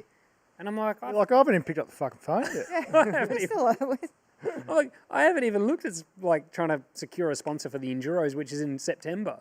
And they're asking me in like November, December, hey, could you sign them off because we've finished our suits and we're getting them printed. And it is wild. Like, I will say, because I want to get into, let us know in the comments too what you think was the favourite. I was going to say I complained about the Red Bull not being Like, I'd love to see gloss. But then I did actually say Walkinshaw I still like, and they're matte. Both their cars are matte, and I think they look good. The one that like is different is Penrite, and I don't know if you're about to lean into that. Yeah, I was going to say I like that car will look amazing in the flesh. Maybe. But on track, black cars or TV, dark cars really struggle. And that's where Shell are smart having the sides of it white, because it's really easy to identify. And I know just even with the stuff I've done in my car, that's why we went back to a white base, because it's so much because it's on a black road. Yep. So dark cars on a dark background, everything kind of blurs in. So I think that probably won't, if they're going to keep that for the year, it probably won't work for Penrite that well on TV. But it feels like a limited special. I thought it was testing. I thought it was like a testing livery or something. Like Erebus and Penrite back in like 2019 did the JPS. Yeah, it's been done before. And it looks like that, so it kind of actually feels, even though it's new, it feels similar because we've seen it before, kind of. There's not even, like, when you actually think about it, there's not actually a design in the livery. That's just black and gold shit everywhere. It's just the Penrite, and then there's a couple lines. Which, actually, now you mention it, even the Red Bull one, like, you look closely, I'm like, a lot of the cars don't actually have that many designs in them. We're judging them, and now I'm like, there's actually not many. Like, I look at the Walkinshaw ones, for instance. Like patterns and stuff. But they're just door trims. They're just door sills and the front bar. Even like... That's why I think the BJR one, Shannon, sorry to jump in, I actually think that has some risks in it. Yeah, it does, for sure. Yeah. Do you guys remember the... Has anyone tell us what they like? Shannon, are you monitoring the comments over there? I feel like she's just... What are the fans telling us? I'm getting carried away here, guys. Yeah, well, you were. Slant shot, no. Would like Waters car to be glossy. Have we seen Door numbers. Team 18 cars, I like the way they put the bow tie on the side, did they? Yeah, they ghosted the Chev bow tie in the, like where it goes yellow to black and that. They've ghosted it up the rear quarter, I think it is, rear guard. There is one comment there. You're just kicking back, enjoying your ginger beer now. Yeah. I just actually checked the camera because I thought it's probably fucking focused on your kneecap. That has happened before. Remember, so there's one of my learnings that I learned. Actually, high risk running the skirt too, Shane. It's pen. It's short. I was going to say, that's big risk. Yeah, bloody poor fans really at home might be getting a bloody X-rated show. Yeah, Shan's facing me though. Oh shit, I've just gone through your messages, Shan. We've swapped phones here because the team's calls later. Anyway, the liveries though, what I wanted to say was, so we talked about some of the reveals, some of the launches. I was underwhelmed with some of the effort that went in, and I will say, Team 18, I thought their launch looked really professional. I liked they had barrettes. It looked like, hiring the stage and having fans there. They had the tradie beer barrel trailer thing there. I thought they did a good job at getting a live audience in, same as Penrite. I thought they did really well with theirs. Like, it's just having it in front of people, I think. So it's a little bit of extra effort than just doing the video. I think you can release a video, but also do that. But Walkinshaw, for me, was the biggest letdown. They promoted the YouTube live. So 6 p.m. Shannon knows. I sat around the house and I kept saying to you, I need to be like 6 p.m. They've put on YouTube that they're doing a live launch. And I thought... He was ready and waiting on the couch. I'm like sitting there, like I was early, waiting for the clock to click down. It started. It was like that 2-minute video that went on socials. And then I said to Shan halfway through, if this is just a fucking hype clip and I've sat here waiting for a promo video and then it just ends, I'm going to be really pissed off because I could have just looked at Instagram for that. And then it ended. And I said to you straight away, why didn't they have a running car for one and then maybe Crompo, because he is the Toyota man, there with the drivers and do a walk around? You're doing a live chat. Like right now, we've got 450 people sitting here watching us live that we can chat with.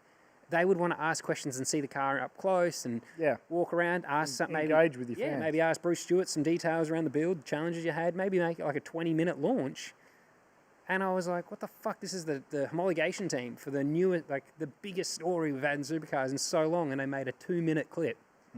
And I was, as a fan in that moment, gutted. I was like, I just wanted more. But I wanted to say that T8, I think, are the only ones that had a running car for their launch. So far.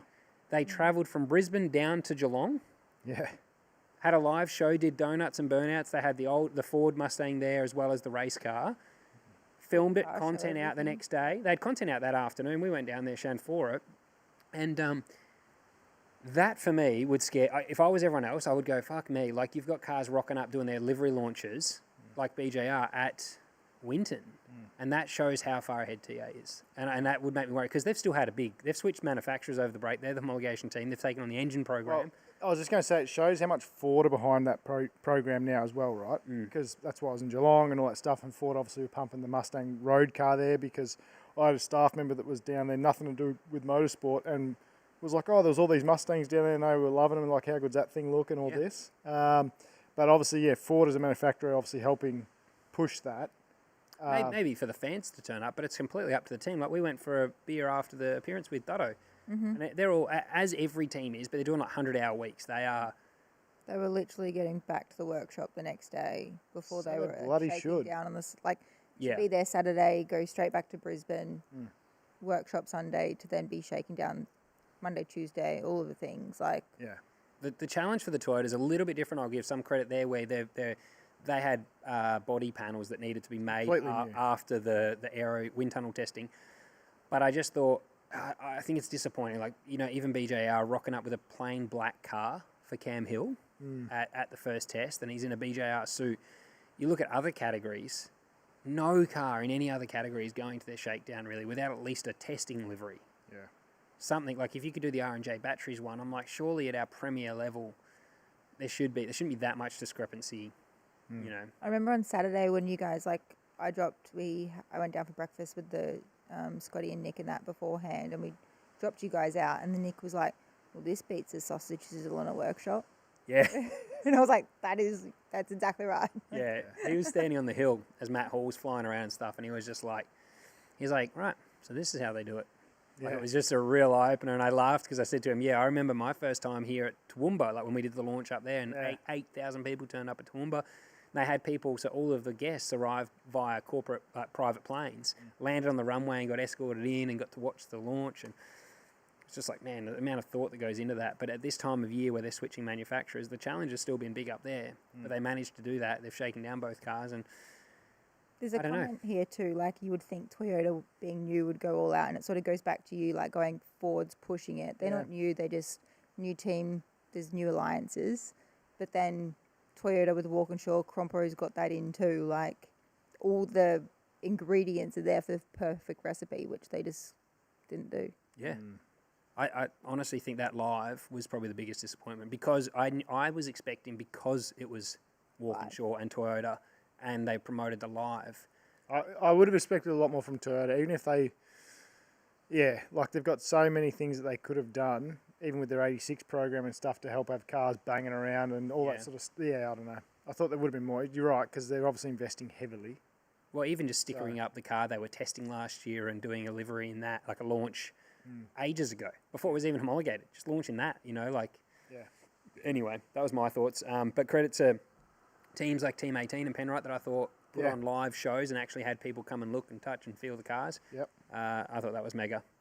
There was one in here actually for you, Shan. Oh, Percat did his first test day and we laughed because his feedback was so similar to mine. Have you got that in front of you there? His quotes after the first... Oh, hang on. Oh, she's dropped the ball here. Shan, you had one job, mate. I feel like you're out of sync here, guys. We bounce around. You should we know. just finished Toyota WAU. We're at the T8 T8, page. here we go. Oh my God. I was still looking at all the pretty livery. This is what happens when you live stream. There's no hiding. Can't cut that space out. All right, so quotes. Best Nick Percat voice. The first thing that stood out was the procedures and calmness in the pits. It was like nothing I've ever seen before. Just the level of detail they go to was impressive. To see the lengths they go to makes complete sense why they have had a lot of success. Nothing was too hard. They ran the day very smoothly, like you would expect. Despite coming in the new cars and new manufacturer, they treated it like it was another test day. If you had no idea of what goes on in supercars, you wouldn't have known that they just changed manufacturers. It was just seamless. Do you remember when we did a debrief after my first test day? And I was like, I read communication, I was just like, it's the calmest, runs like clockwork. You've got, like, it was just, it opened my eyes. It's the Clearcom, proudly distributed by Jans. That's the difference. Oh, fuck. But even like when I rocked up as a punter, as Scott Fan for the first time, which was Sandown 2 years ago now, and walking into that garage, like, it was exactly as Nick said. It was just calm. It was like everyone, like little fairies, just tinkering away, peace. I think they'd appreciate Not like you calling him shit getting fairy. thrown Shane. around and like people yelling and people running for parts and like even if it was after a crash, it was just Which no, crash? it's all right. Maybe the one at Bathurst, but like Dutto was just like, that's all right, that's what we do. We'll fix it. It's Yeah. fine. Yeah, Like, even the way they carry on. treated me after that mistake, 100%, I remember not like like fucking Scott Pie. Not their Yeah. first rodeo. it just exactly changed, and it changes your mentality, the way you approach each session. You're a lot calmer, and I remember as well. It's not like a stay in your lane thing, but when Dutto said to me like, you just drive the car and speak to your engineer and Will, and you focus on your stuff and don't worry about that, like what I was talking about in that moment. We take care of that. That was actually Gooey's role. It's very specific, and it's just like everything does run like clockwork. And there's other teams that like, you know, I think that Walkinshaw and Tickford are close. Shell's close. Like Shell, especially right now, it's a bit of a mystery why they didn't have the success last year, because they've got such good people in there. Yep. But the processes take a long time. You mentioned the rebuilding. But And everyone has to get on that journey and stick to them. Yep. You know, which I think, just from what I've heard and what I've seen, even just when we've been to the shop at Triple A, like everyone buys into that. Yeah. They value that, and everyone gets on board. Yeah. I love. You know, I think some organisations, I'm sure there's multiple people that are trying to do that, but if one person, Yep. if one chink in the armour doesn't want to, you know, get on board, it just fucks everything. So Yep. Well, there's one thing I learned when I first went up there, and this goes for everyone actually. I thought it was really good advice just for general life, right? Jamie said, there's going to be times where, say you're right-handed, I'm going to ask you to use your left. You're going to fucking hate it, but there's method in our madness. This is kind of where I come back to the management with broadcast. I'm like, I don't necessarily agree with the whole thing, what they're doing right now, but I got to trust the process, and then in 6 months we'll review it. Someone should be held accountable in 12 months if it's not right. But he's saying, like, for success, we have to have buy-in from everyone. We've all got to accept there's going to be change. Some of us won't like it. But he said, often you'll ask everyone in the room, they'll all say, yep, yeah, we're on board. And then you leave, and a few hands come down. And they go, oh, I don't know about that. Or they start sniggling and go, no. And he was, like, very transparent. He's like, what I'm saying is you might not like it, but there'll be times when we ask you to do something you don't want to do. Just please back the process. And then when we review it, you'll know. yeah, Because if and that's, I think, what makes good teams work. You work together, because then when you do get 6 months down the track, you'll know if it was a success or failure, because everyone tried in the same direction. yep. But yeah, Supercar fan vote. Is that you good for that one now, Shan? Done with T8. Done with the livery launches. Got our favourites. Now it's time to pick the. This is backtracking a bit, Shan. Yeah, you got to go up I two or actually three had pages. one thing when you talked about T8 though. Just, do you think rolling it Premier will take it to Triple A? Who's asked that question? It is Olex 99865. I met him at Bathurst last year, and I think I've been saying it wrong. I think it was like Ole X. I think it is actually Ole Olex. I think it is Olex, Olex, okay. actually. So what was the question again, Shan? Do we think Roland's going to... Take rolling it Premier will take it to Triple A. I just fucked up the camera switching then, but anyway. I'll answer that. Not overnight. No.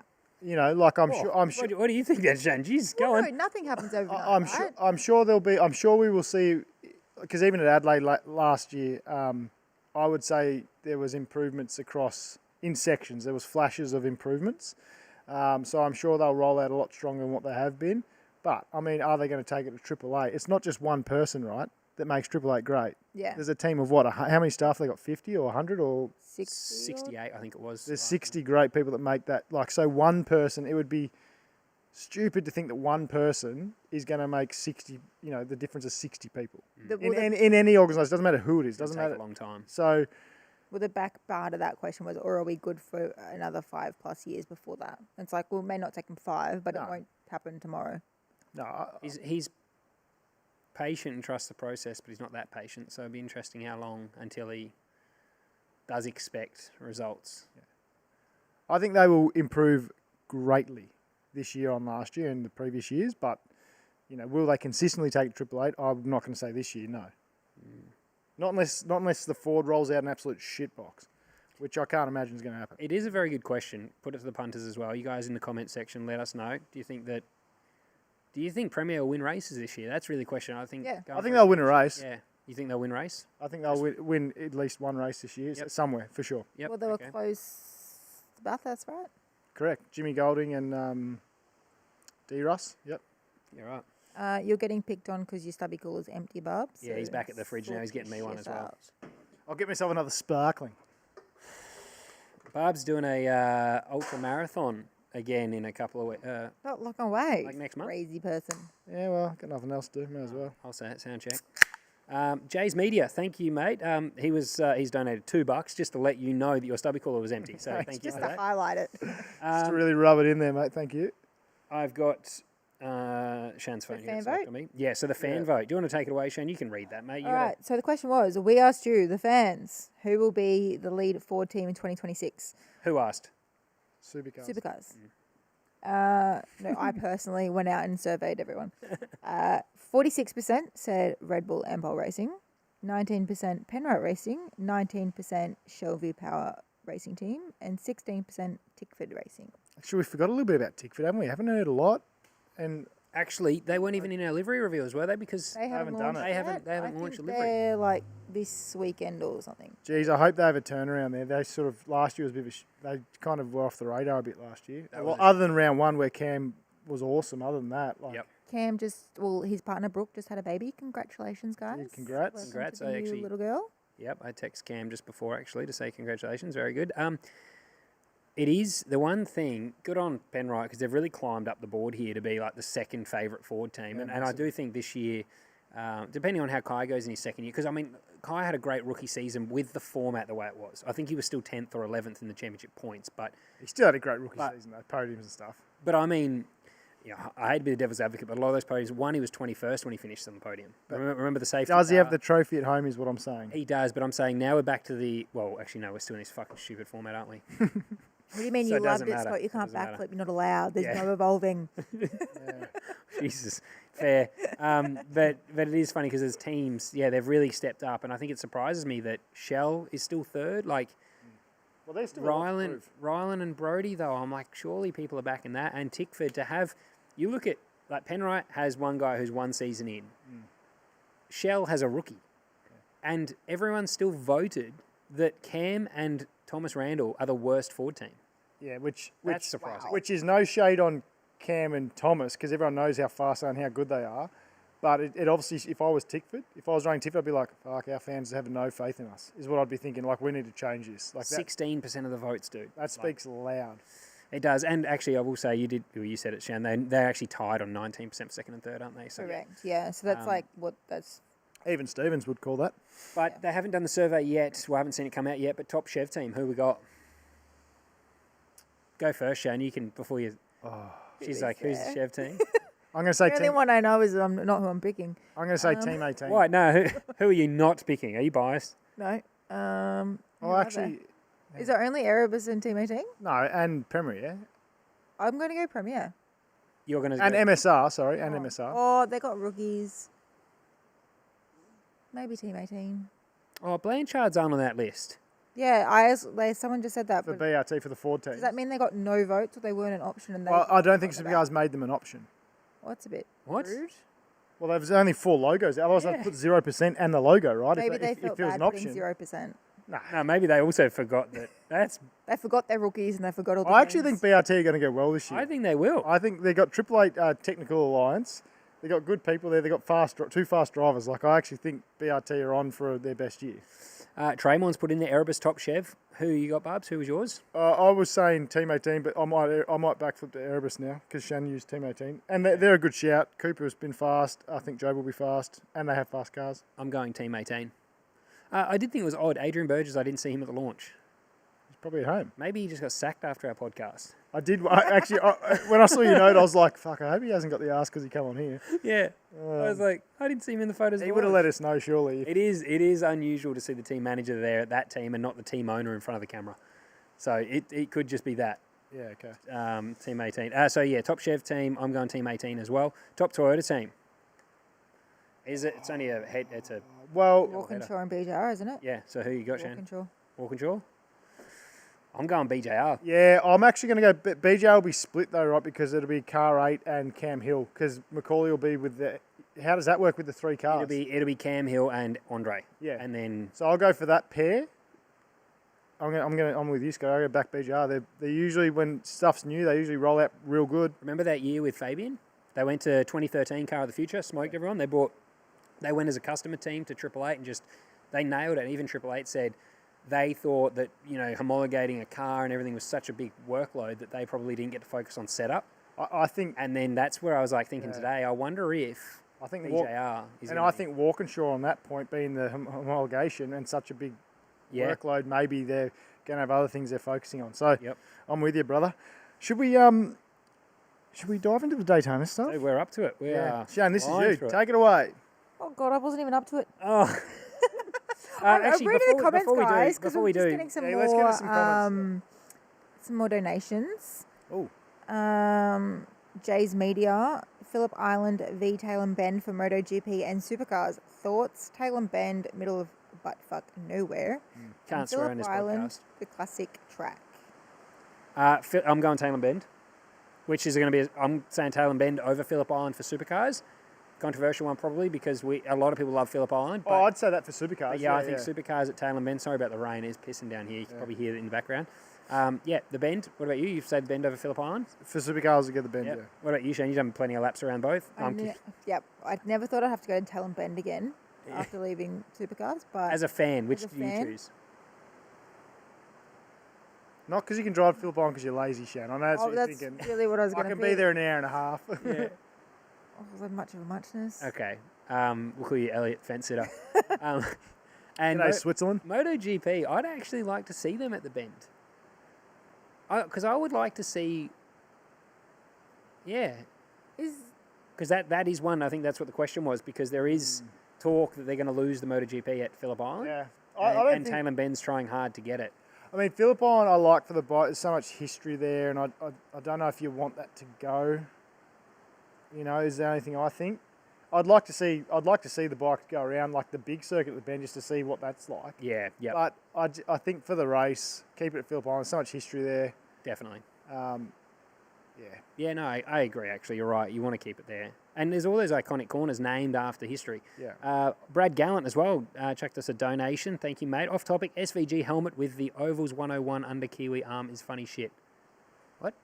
I think he's got a on the back of his helmet he's got like the Kiwi bird and it's got I don't know, some Oh, the logo that's on the back of it. Yeah, Yeah, I he's think it's holding. I like can't remember off the top of my head now. it's like a bit stateside sort of. It's like a That's Kiwi right. bird Nah, stateside. it's got Ovals 101, like as in a tutorial book, like How to ovals, do it. Oh, ovals for dummies kind of Yeah, thing, like that. Clever. I It didn't is. see that It is part. very good. That's funny. Yeah, actually, I do love that.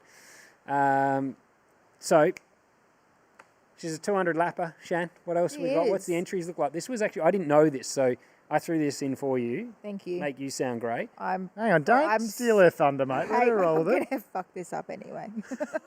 Gee, she's had 2 gingers and she's speaking like a bloody sailor. Yeah. All right, so there's 45 teams. Drop your microphone, mate. You're hiding down behind the head, behind the. Sorry. Or Oh sit my up. God, I'm just getting comfy. I can tell. I'm too little. Hang on, now I'm out of it. Oh God, We've had a this is nightmare here. horrendous.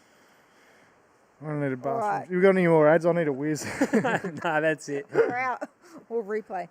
All right, so 200 lapper, 45 teams drivers. We've got 41 spots though to start the race. So I didn't know it was oversubscribed. I didn't know they ran wildcards. Yeah. There you go.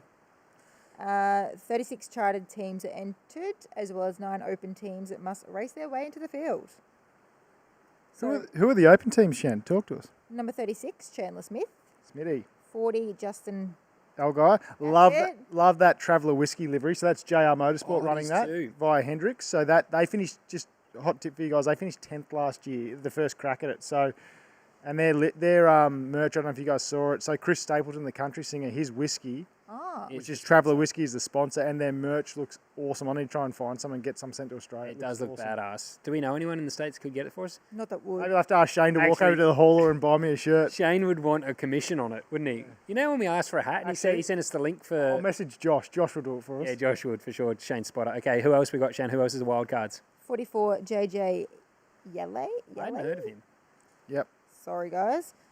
62, Anthony Alfredo. 66, Casey Mears. 67, Corey Heim. Yep. So Corey, for those will remember, he dominated the truck series last year. So he's with did, 23-11 this year for 12 cup races. So interesting to see how he goes because he absolutely hosed everyone in trucks. Yep. 78, BJ McLeod. 84, Jimmy Johnson. Jimmy Johnson. How do you reckon he'll go? He should work it out pretty quickly, don't you reckon? I think he's probably done a few laps around there. And then 99, our good mate, Corey LaJoy. How good? Your good mate. I don't know him, but hey. I was going to say, when did you played fucking meet him? He's a friend of the show. Yeah, Corey LaJoy. I'm actually really pumped to see how he gets on, actually. But there are, since there's 45 cars entered, 4 drivers missed the race. Yeah. And Johnson gets... so Jimmy Johnson, because he's an OG, he gets an automatic entry into the race to make it 41. So there's only 3 spots Yeah. that will get eliminated. And it's 3 not... spots that can make Yeah, it, it's, sorry. and like there's some... Like Corey Heim, like there's some guys that Casey Mears... They're all wheelers in there. Justin Allgaier, like there's a few, Chandler Smith as well. I think there's going to be a few that deserve to be in. They all... There's only 3 spots available. They all kind of deserve to be in there, but unfortunately there's not the spots for them. So, Imagine going all that way and then you just like, yeah. sorry guys, go home. Yeah, well, same with Well, the that- Flash, right? It used to happen in go-karting though. Yeah, Repicharge or whatever they called it. I remember in Adelaide, my dad was so pissed off once. It was raining and I was like favourite for the Nationals and it was my home track, loved the place, and then I spun out on the outlap of qualifying. Qualified 46th, I think, and only like 30 went through. And so I had to go into the back 16 or whatever it was. Luckily made it through, but my dad, when I crashed in qualifying, I finished second actually anyway, it ended up being a good result. But to get through that was obviously chances are slim. My old man was so fucking mad at me. He didn't talk to me like until I made it through the Repicharge and qualified. Then he was all right with me again. But yeah, it is a nerve-wracking feeling, the pressure when you're not guaranteed an entry. Will Brown had it at Chicago. He wasn't guaranteed. He had to do a time and qualify. It's a long way to go and a lot of cash. Well, yeah, exactly. Imagine not qualifying for Will. You've put in $500,000 Aussie or whatever, 400 Aussie, and you might not qualify. That's why I think for him he qualified mid-pack, because he said he was so nervous of crashing and not getting a time that he cruised, and then he was in the shit and got taken out anyway. But if you do get in and you do well, holy shit balls. Well, so it's the biggest purse they've ever had for the Daytona 500. How much dosh we talking, Shan? Well, if you win it, they're expected to take home $2.4 to $3 million. That's US, Thanks folks. for coming. US too. It's about 100 million Aussie now. Yeah, that's right. And the full prize purse, so I'm not sure exactly how it's broken up, Yeah. but is just over $31 million. I'm pretty sure if you like came last and shunted, you still get like $100,000 or something. It's good. It's money. wild. Better than like, $500 from Armour All and some... Well, that's where I just every time we talk All right, about prize, that's very negative. every time we talk about prize money in Australia, it does my head in because it's like people always go, "Oh, so what do you win?" It's like a dust collector. Love. It's like it's all just for the ego and the bragging rights. At the Yeah, end of the exactly. day. Like it's What do crazy. you mean? You don't get a dust collector because the teams keep them. No, not in my league. not in your world, not my but- league. Let's pop the link to our teams in now. We'll finish off the Daytona preview. Yep. And then if anyone wants to call in, we've had obviously a lot of people, over 400 the whole podcast, sitting in here commenting and chatting. So if you've got anything else left you'd like to say or add to the pod, Shannon's going to pop the teams call link in the YouTube chat right now. You can click on that. Shan will let you through the lobby, and then you can talk to us on the blower, on the Hunters Hotline. Just a quick one too. Someone said, don't know if there's any truth to this, heard a rumour, would be cool, that NASCAR Cup Series is coming to Adelaide for an exhibition race in 27. That would be good. That would be sick. I mean, I could if it's going to happen anywhere, it'll be Adelaide because the promoters of that event, they do some really cool shit. They do. I I can't see it happening though. Not like they might send 4 or 5 cars out as like a roll around thing, but yeah, well, hopefully it'll be awesome. Yeah. Yep. So just a slight preview, and then we're going to give you our favourites, and then we'd like to hear from you guys on who your favourites are Then my stream froze. for Daytona 500. So as we touched on, Jimmy Johnson is back. Can William Byron do the three-peat? Yes. You think he can? I mean, he's great driver, great team. They start off at the Clash fast. Led a lot of finish laps. runner up there. It's Daytona though. Like he can. A lot of them can. Well, all of them can. All of them are a chance, right? Yeah. Brad, I do hope we don't see a big wreck like we have in the past though, because the new format, people straight away will be conscious of points. yeah. Because we've seen at the moment, like I don't think that'll matter for Daytona, man. It's like Bathurst 1000, right? Like in their mind, they're still going to be like, I need to win this. And pack racing is what's changed it over the years, isn't it? Yeah. Brad Kay is back after his broken leg, so it's only been 6 or 8 weeks, and he's been cleared. I know. I'm like 5 weeks on my toe. He's talking about like bloody. You're back for a ride day. Oh, no, I'm questioning whether I'll make it for the ride day, and I broke a toe. He broke a leg in his back already in the NASCAR for the Daytona. Yeah, so that's good for. I think your phone's on loud, mate. Just flick it to silent. Come on, Shan. This is your phone, actually. We've got It's teams definitely coming your through phone. my ears We've here. got I'm trying to something run a coming bloody through. podcast. Do you think Byron can do it? Or okay, who are you picking for the win? That will answer the question. Well, just on this before we talk about who we think drivers, Okay. I did Never see. mind then, don't answer my question. No, that's all right. I won't. I will, but I'm delaying. Come it. on, Dr. Ryan, sorry. I did see a stat on the manufacturers, how many have won. Did you see that, mate? I didn't, How no. many had won? And Toyota's only won like 3 or 4 Daytonas. Who's that, sorry? Ford. Manufacturer-wise, yeah. So Chev at the top, Ford, then it was like Dodge or something. Then Toyota have won only 3 or 4. Yeah, right.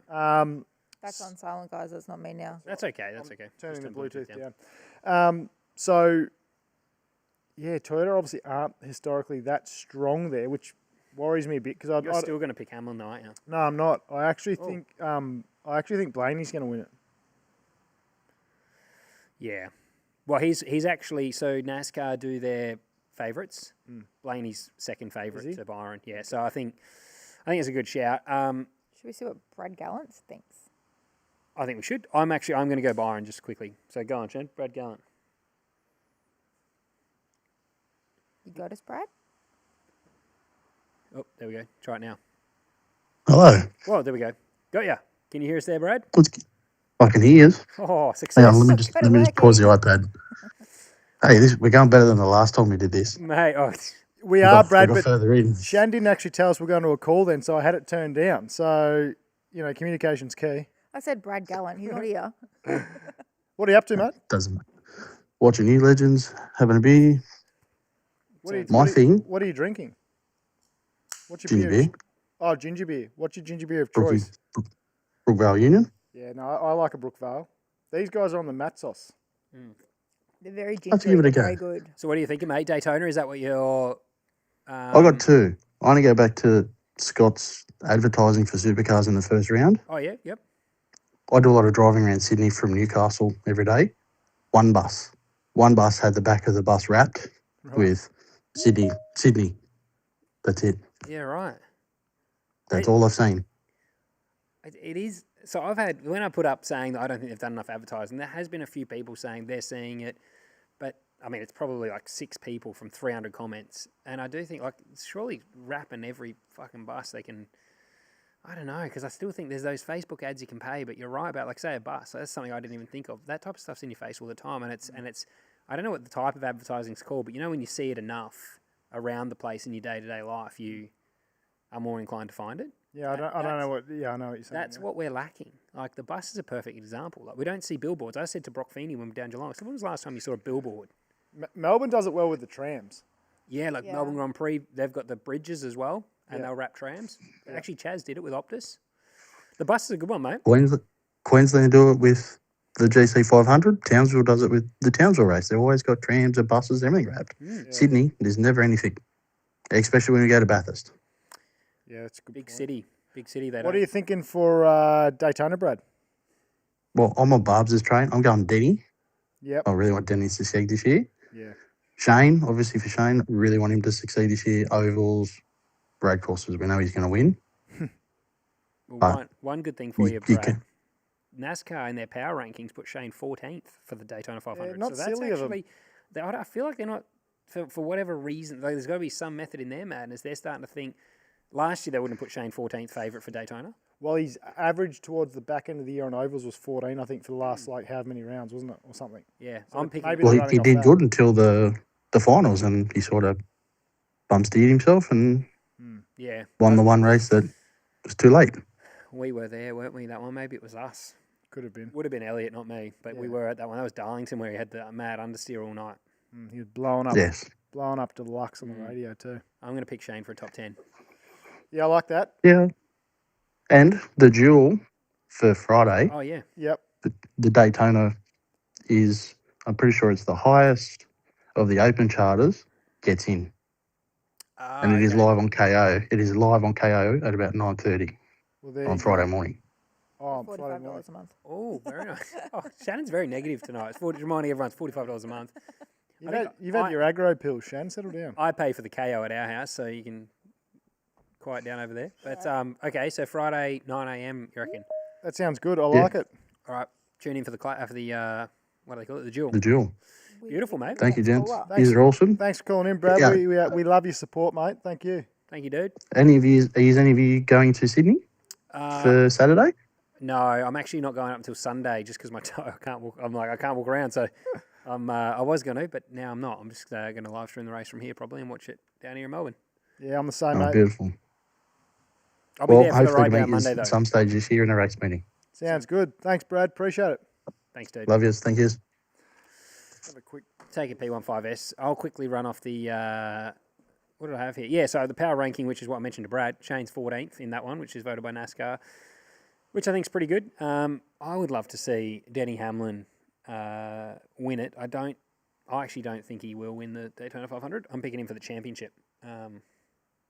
Would be very good. But one while Barb's is in the bathroom, NASCAR trucks. Pretty excited about this, actually. Tony Stewart, he's probably going to want to talk about this when he gets back anyway, but Tony Stewart is back and he's driving the Ram truck, which they're doing a really cool promo on YouTube right now. So they're doing a YouTube series for a bunch of drivers going head-to-head for a season in the trucks, which would be good. And Cletus McFarlane is also racing in the truck series. Something I'm pretty excited about. Even you know of Cletus now. I'm so gassy from Look, this I've got my NASCAR shirt on. I'm a big fan. Davey Allison. Yeah, but you know who Cletus McFarlane is now, don't you? I do. Power of YouTube, hey? That is very true. What do you picked up in the comments section there, Shan? What have we got in there? A few questions, like you guys going to 12-hour? No, actually. No? There was someone put in there as well. Do we hate... Actually, before we skip over it, Cassandra, you've missed that one, Shannon. Does Wakefield... I know it has a different name now, Wakefield Park. Since it's been upgraded, yes, it is called One Raceway now. Can it host a supercar event? Even a lead-up event? No, it's too small. It is too small. And I think the safety rating would be... And noise too. That joint's like, it's now really hard for noise. Yeah. Yeah. But great little circuit, great little venue. They've spent a lot of money there. It's a great like state level and track day circuit and things like that. Yep. But I don't reckon you could run a supercar there, no dramas. There's like a demo or an event or something. But the racing there, it'd be too tight. You'd just be following the leader. Yep. Just quickly as well so we'll finish off the Daytona thing quickly and we'll take another caller.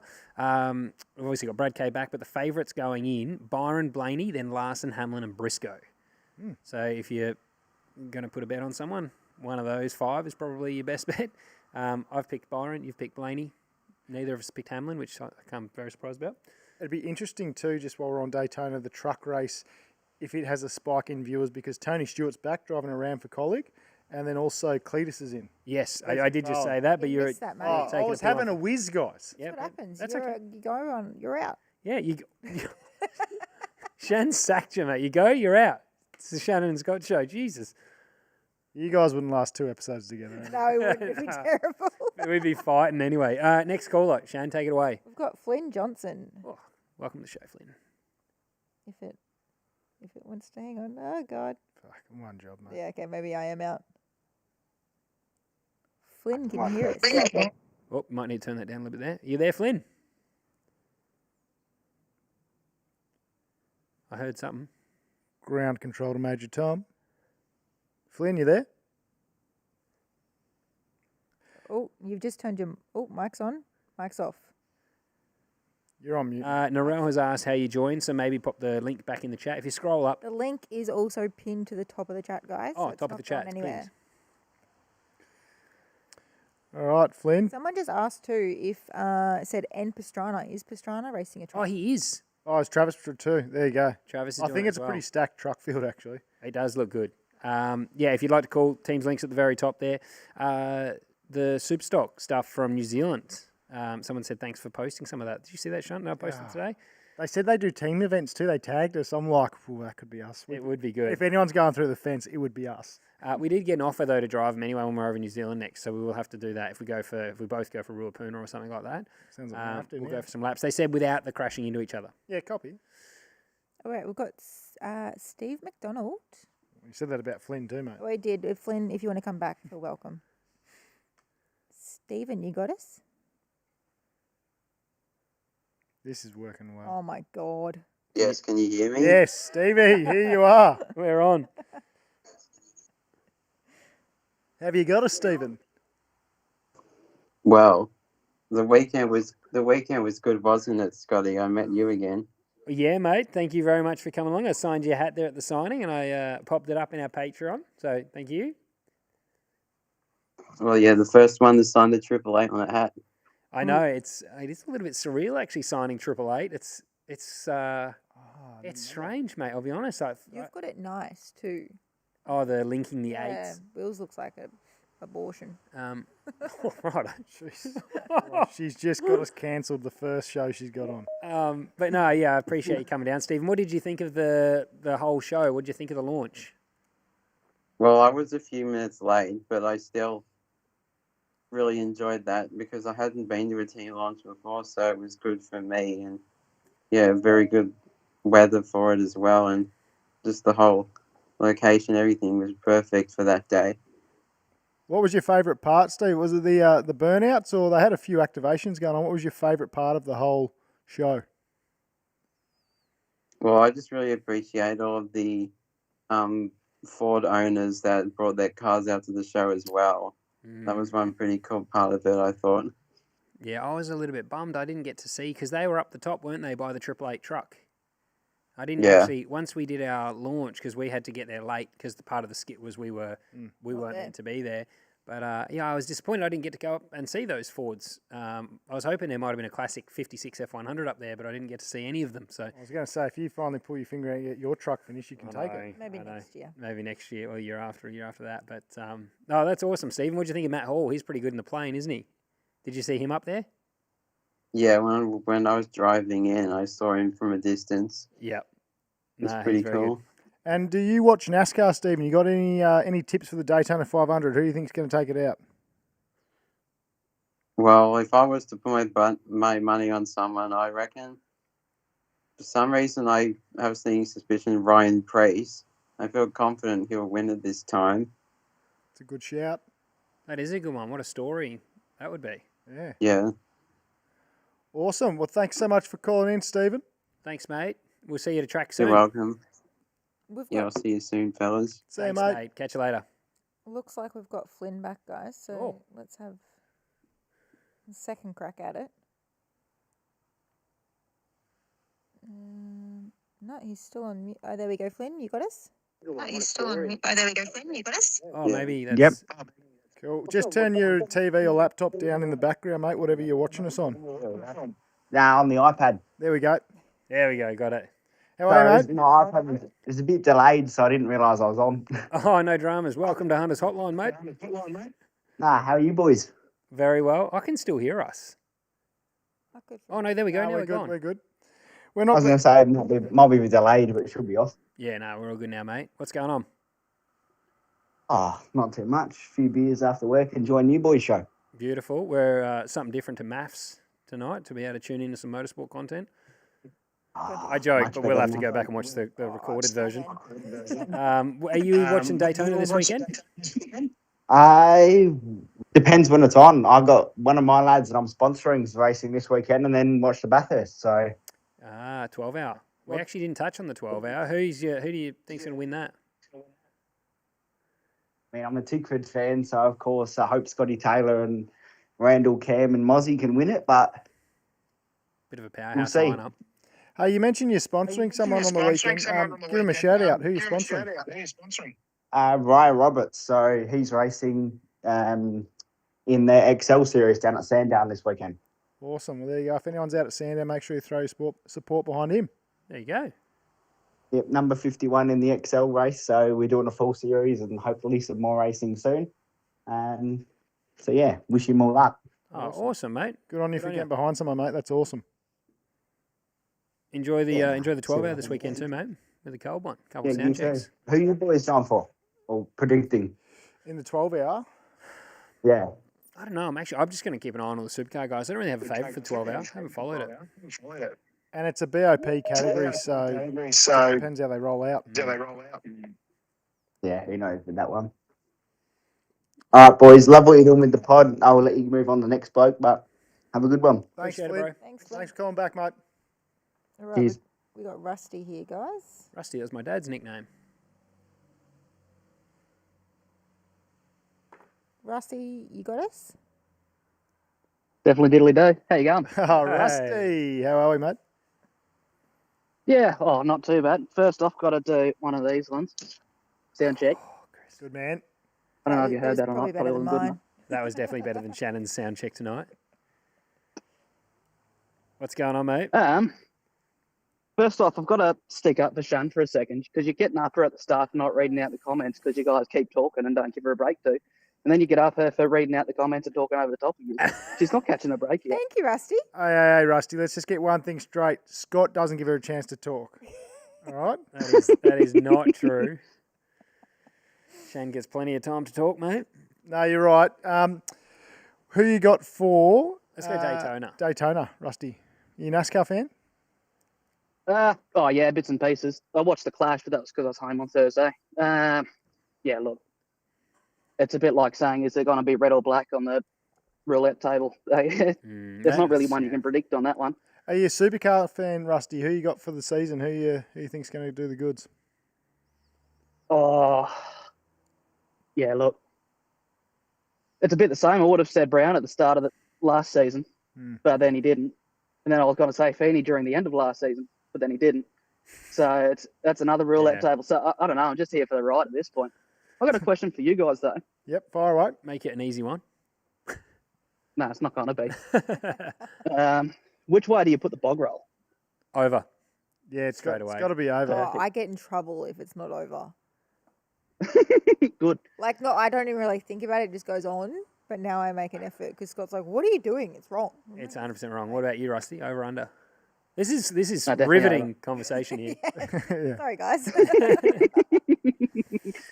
No, actual question. One Supercars rule change you're allowed to make, but it's not one that you've talked about often. Just one, like throw a wild card left field one out there. What's one rule that you'd change? Push to pass. Frosty mentioned it on our pod, and now we've got all these issues with the drafting, I think, with different manufacturers. I reckon push to pass. You got, like IndyCar, you got a certain amount you can use throughout a race.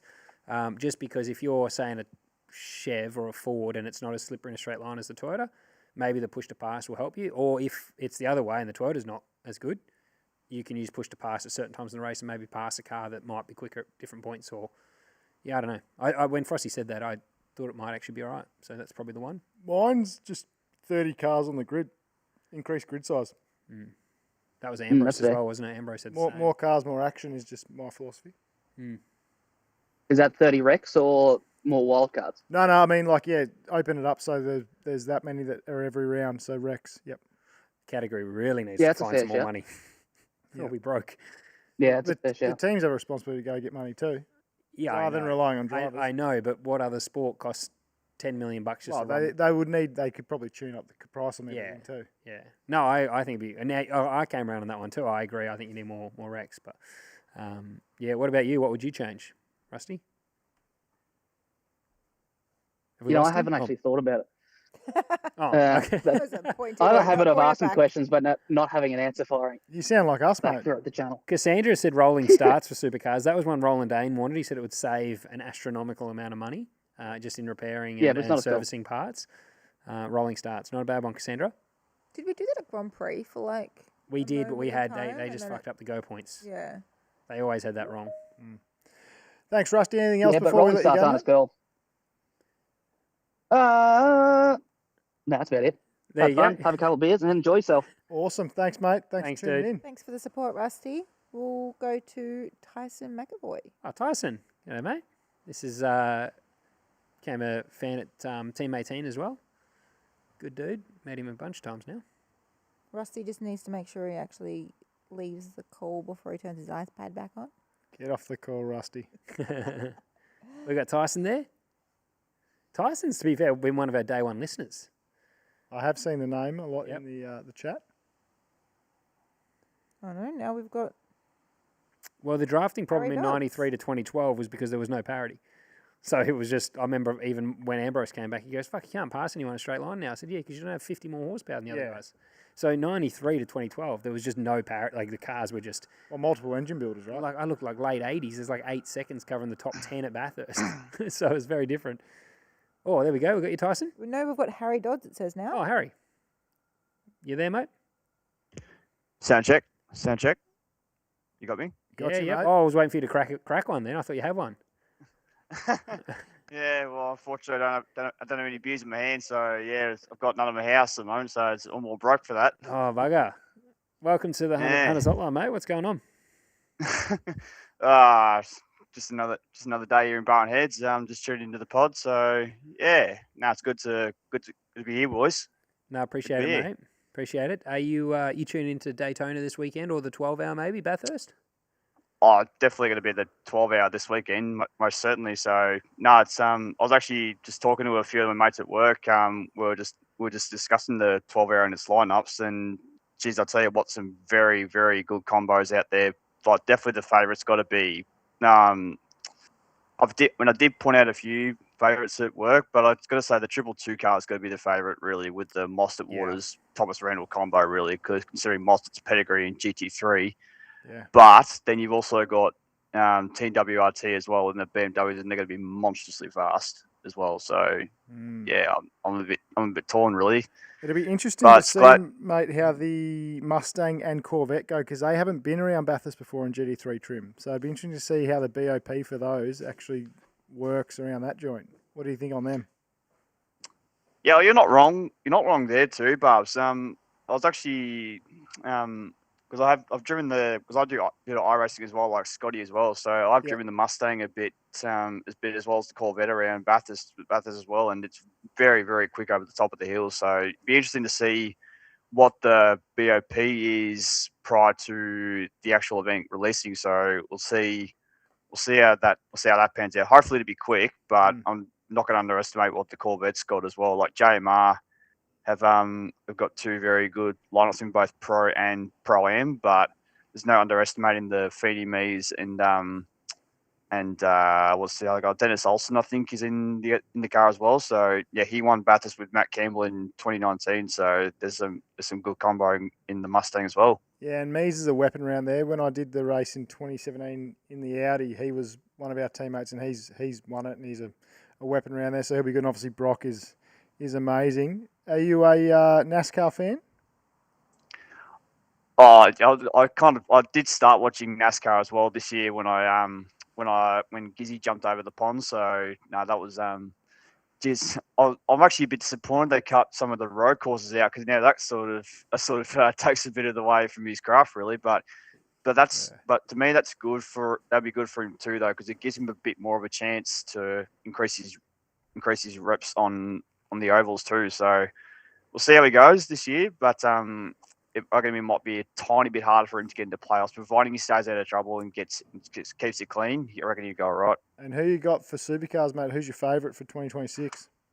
God, I mean, it's hard to go past Brock Feeney, really, like with the way he drove in 2025. I mean, super unlucky. I was watching the few with my dad and a few of my mates back at his house. So yeah, we're all pretty gutted for the young bloke, but no, without a doubt, he's the favourite going into 2026. Even though a completely brand new car, completely different aero package to what he drove in the shed for the past couple of years. So, who knows? It's gonna be a bit of an unknown. I'm looking forward to see how the GR Supra goes as well. Yeah. I've seen the footage of those cars that when Chaz was testing them at QR. So it looks pretty good. Looks fast. So hopefully that comes out strong as well. And have you got a question, Harry, for Scotty or I before we leave you?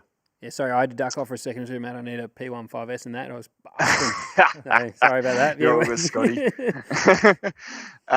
Actually, Scotty, I did actually see you at the Geelong Motoring Festival as well. It's I give you that sound check noise too. So. Oh, you did, beautiful. As I was jumping the fence, as I was down by the fence. Yeah, as you're about to jump over, I gave you the sound check. So thank you, mate. Appreciate that. Nah, good. Probably a question for you guys is which combo, like this is for both of you really, like you don't have to pick the same one really, because I know you like to pick opposites. Which combo do you reckon is going to be the favourite for the 12-hour really, and who do you reckon will be the top three at the end of the Supercars Championship? I'm picking the three supercar guys. I know the Euros. The only thing I'd say with 12-hour, is the BOP is just I don't know which car's gonna be fast, and that's why we didn't do a thing on it tonight. I mean, for me, it was just I don't really follow the 12-hour because it's always about which car gets the best grunt. But I would like to see the three Aussies, Cam, Randall, and Chaz get it done because they bring the Euros and stuff out here and the pro guy, the GT guys. But it's cool to see our Aussies do well. I actually think Yep. Brock's car with Mies and Olsen Ford, I know they've got a big presence there this weekend. I just feel like the Mustang's going to be strong. And that combo, they're heaps of experience. So that's my pick, mate. Someone said Porsche would be good in the cold weather. I don't know. See, I don't know enough about it because I haven't driven the car. So there you go. And then for the championship, I picked Woody a little while ago, but I'm not hearing amazing things at the moment about Toyota. But the thing is, I said with the championship, they've got time. So if they scrape in the top 10 anyway, we saw what happened with Kyle and made it through top 4. And then if at Adelaide they're on top of their shit and they can turn it on, I think it could be a Toyota, it could win. But it's this format.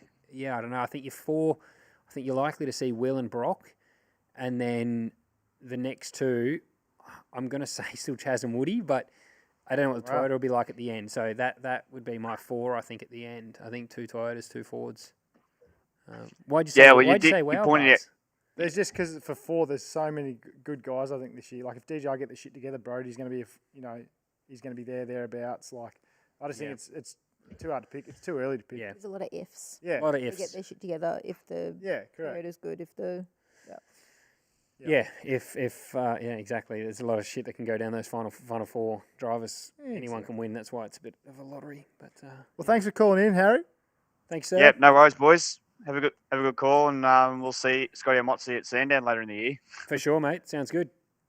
Yep. See you, See you, boys. Thanks, dude. Do we have Tyson here now? He's on the call, but I don't know if I can hear him. Tyson, you got us? Yep, I'm here. Hello. G'day, Tyson. Sound check. How are you, mate? How we doing? We're doing very well. Oh, very well. Oh, there we go. What do you got for us, mate? So Scotty, back to your post the other day about the promotion of Supercars. Yep. It has been, in my opinion, very poor as well. Even up to the 12-hour, we haven't really seen much promotion. I've seen more for, I guess, F1 like testing than I have even a Supercar. Yeah, I agree. Even like you're right with the 12-hour. If it's not for the articles of like when they were announcing which drivers are doing the 12-hour, I didn't know it was coming up either. So you're right, and that's again, I mean, it's a Supercar promoted it's event. A bit of a shame. Are you a GT and I fan? live in Sydney, and even like Sydney stuff, there isn't much going on around the city. I work in the CBD, and there's just nothing. And if I didn't see your post online, I wouldn't have known that the round started in 2 weeks. So that's pretty funny. Same here, mate. I actually had a few people, mate. It's funny that actually said it's thanks to this post. We did get tagged too. It was like on Supercars article saying like, "Well, it's all right. I know it's on now because Apex Hunters put something up." But it's it's not actually. It's not funny. Like it's a shame. And you're not on your own. But hopefully, we the thing is, if you talk about it, maybe we'll put some pressure on and they'll step up their game. Like I had high hopes. I'll be honest with James Warburton last year. I thought he had enough time to get ready for the start of this season, and I thought they would hit the ground kind of like what NASCAR's done. They got a whole new marketing campaign, and I thought I honestly thought exactly. with Toyota, mate, I thought we were going to see just shit everywhere, you know? No, I agree. Yeah, I thought it'd be all over the TV, KO just blasting us, going, look at this new supercar that's coming out and blah, blah, blah. Yeah. And it's just been dead silent. Like you wouldn't even know Toyota's in it if you didn't see the show last season. So are you heading out to Sydney Motorsport Park? I think that's where I first met you back at Team 18 days. yes, I'm planning on going down just for the night race with my partner. So it should be exciting.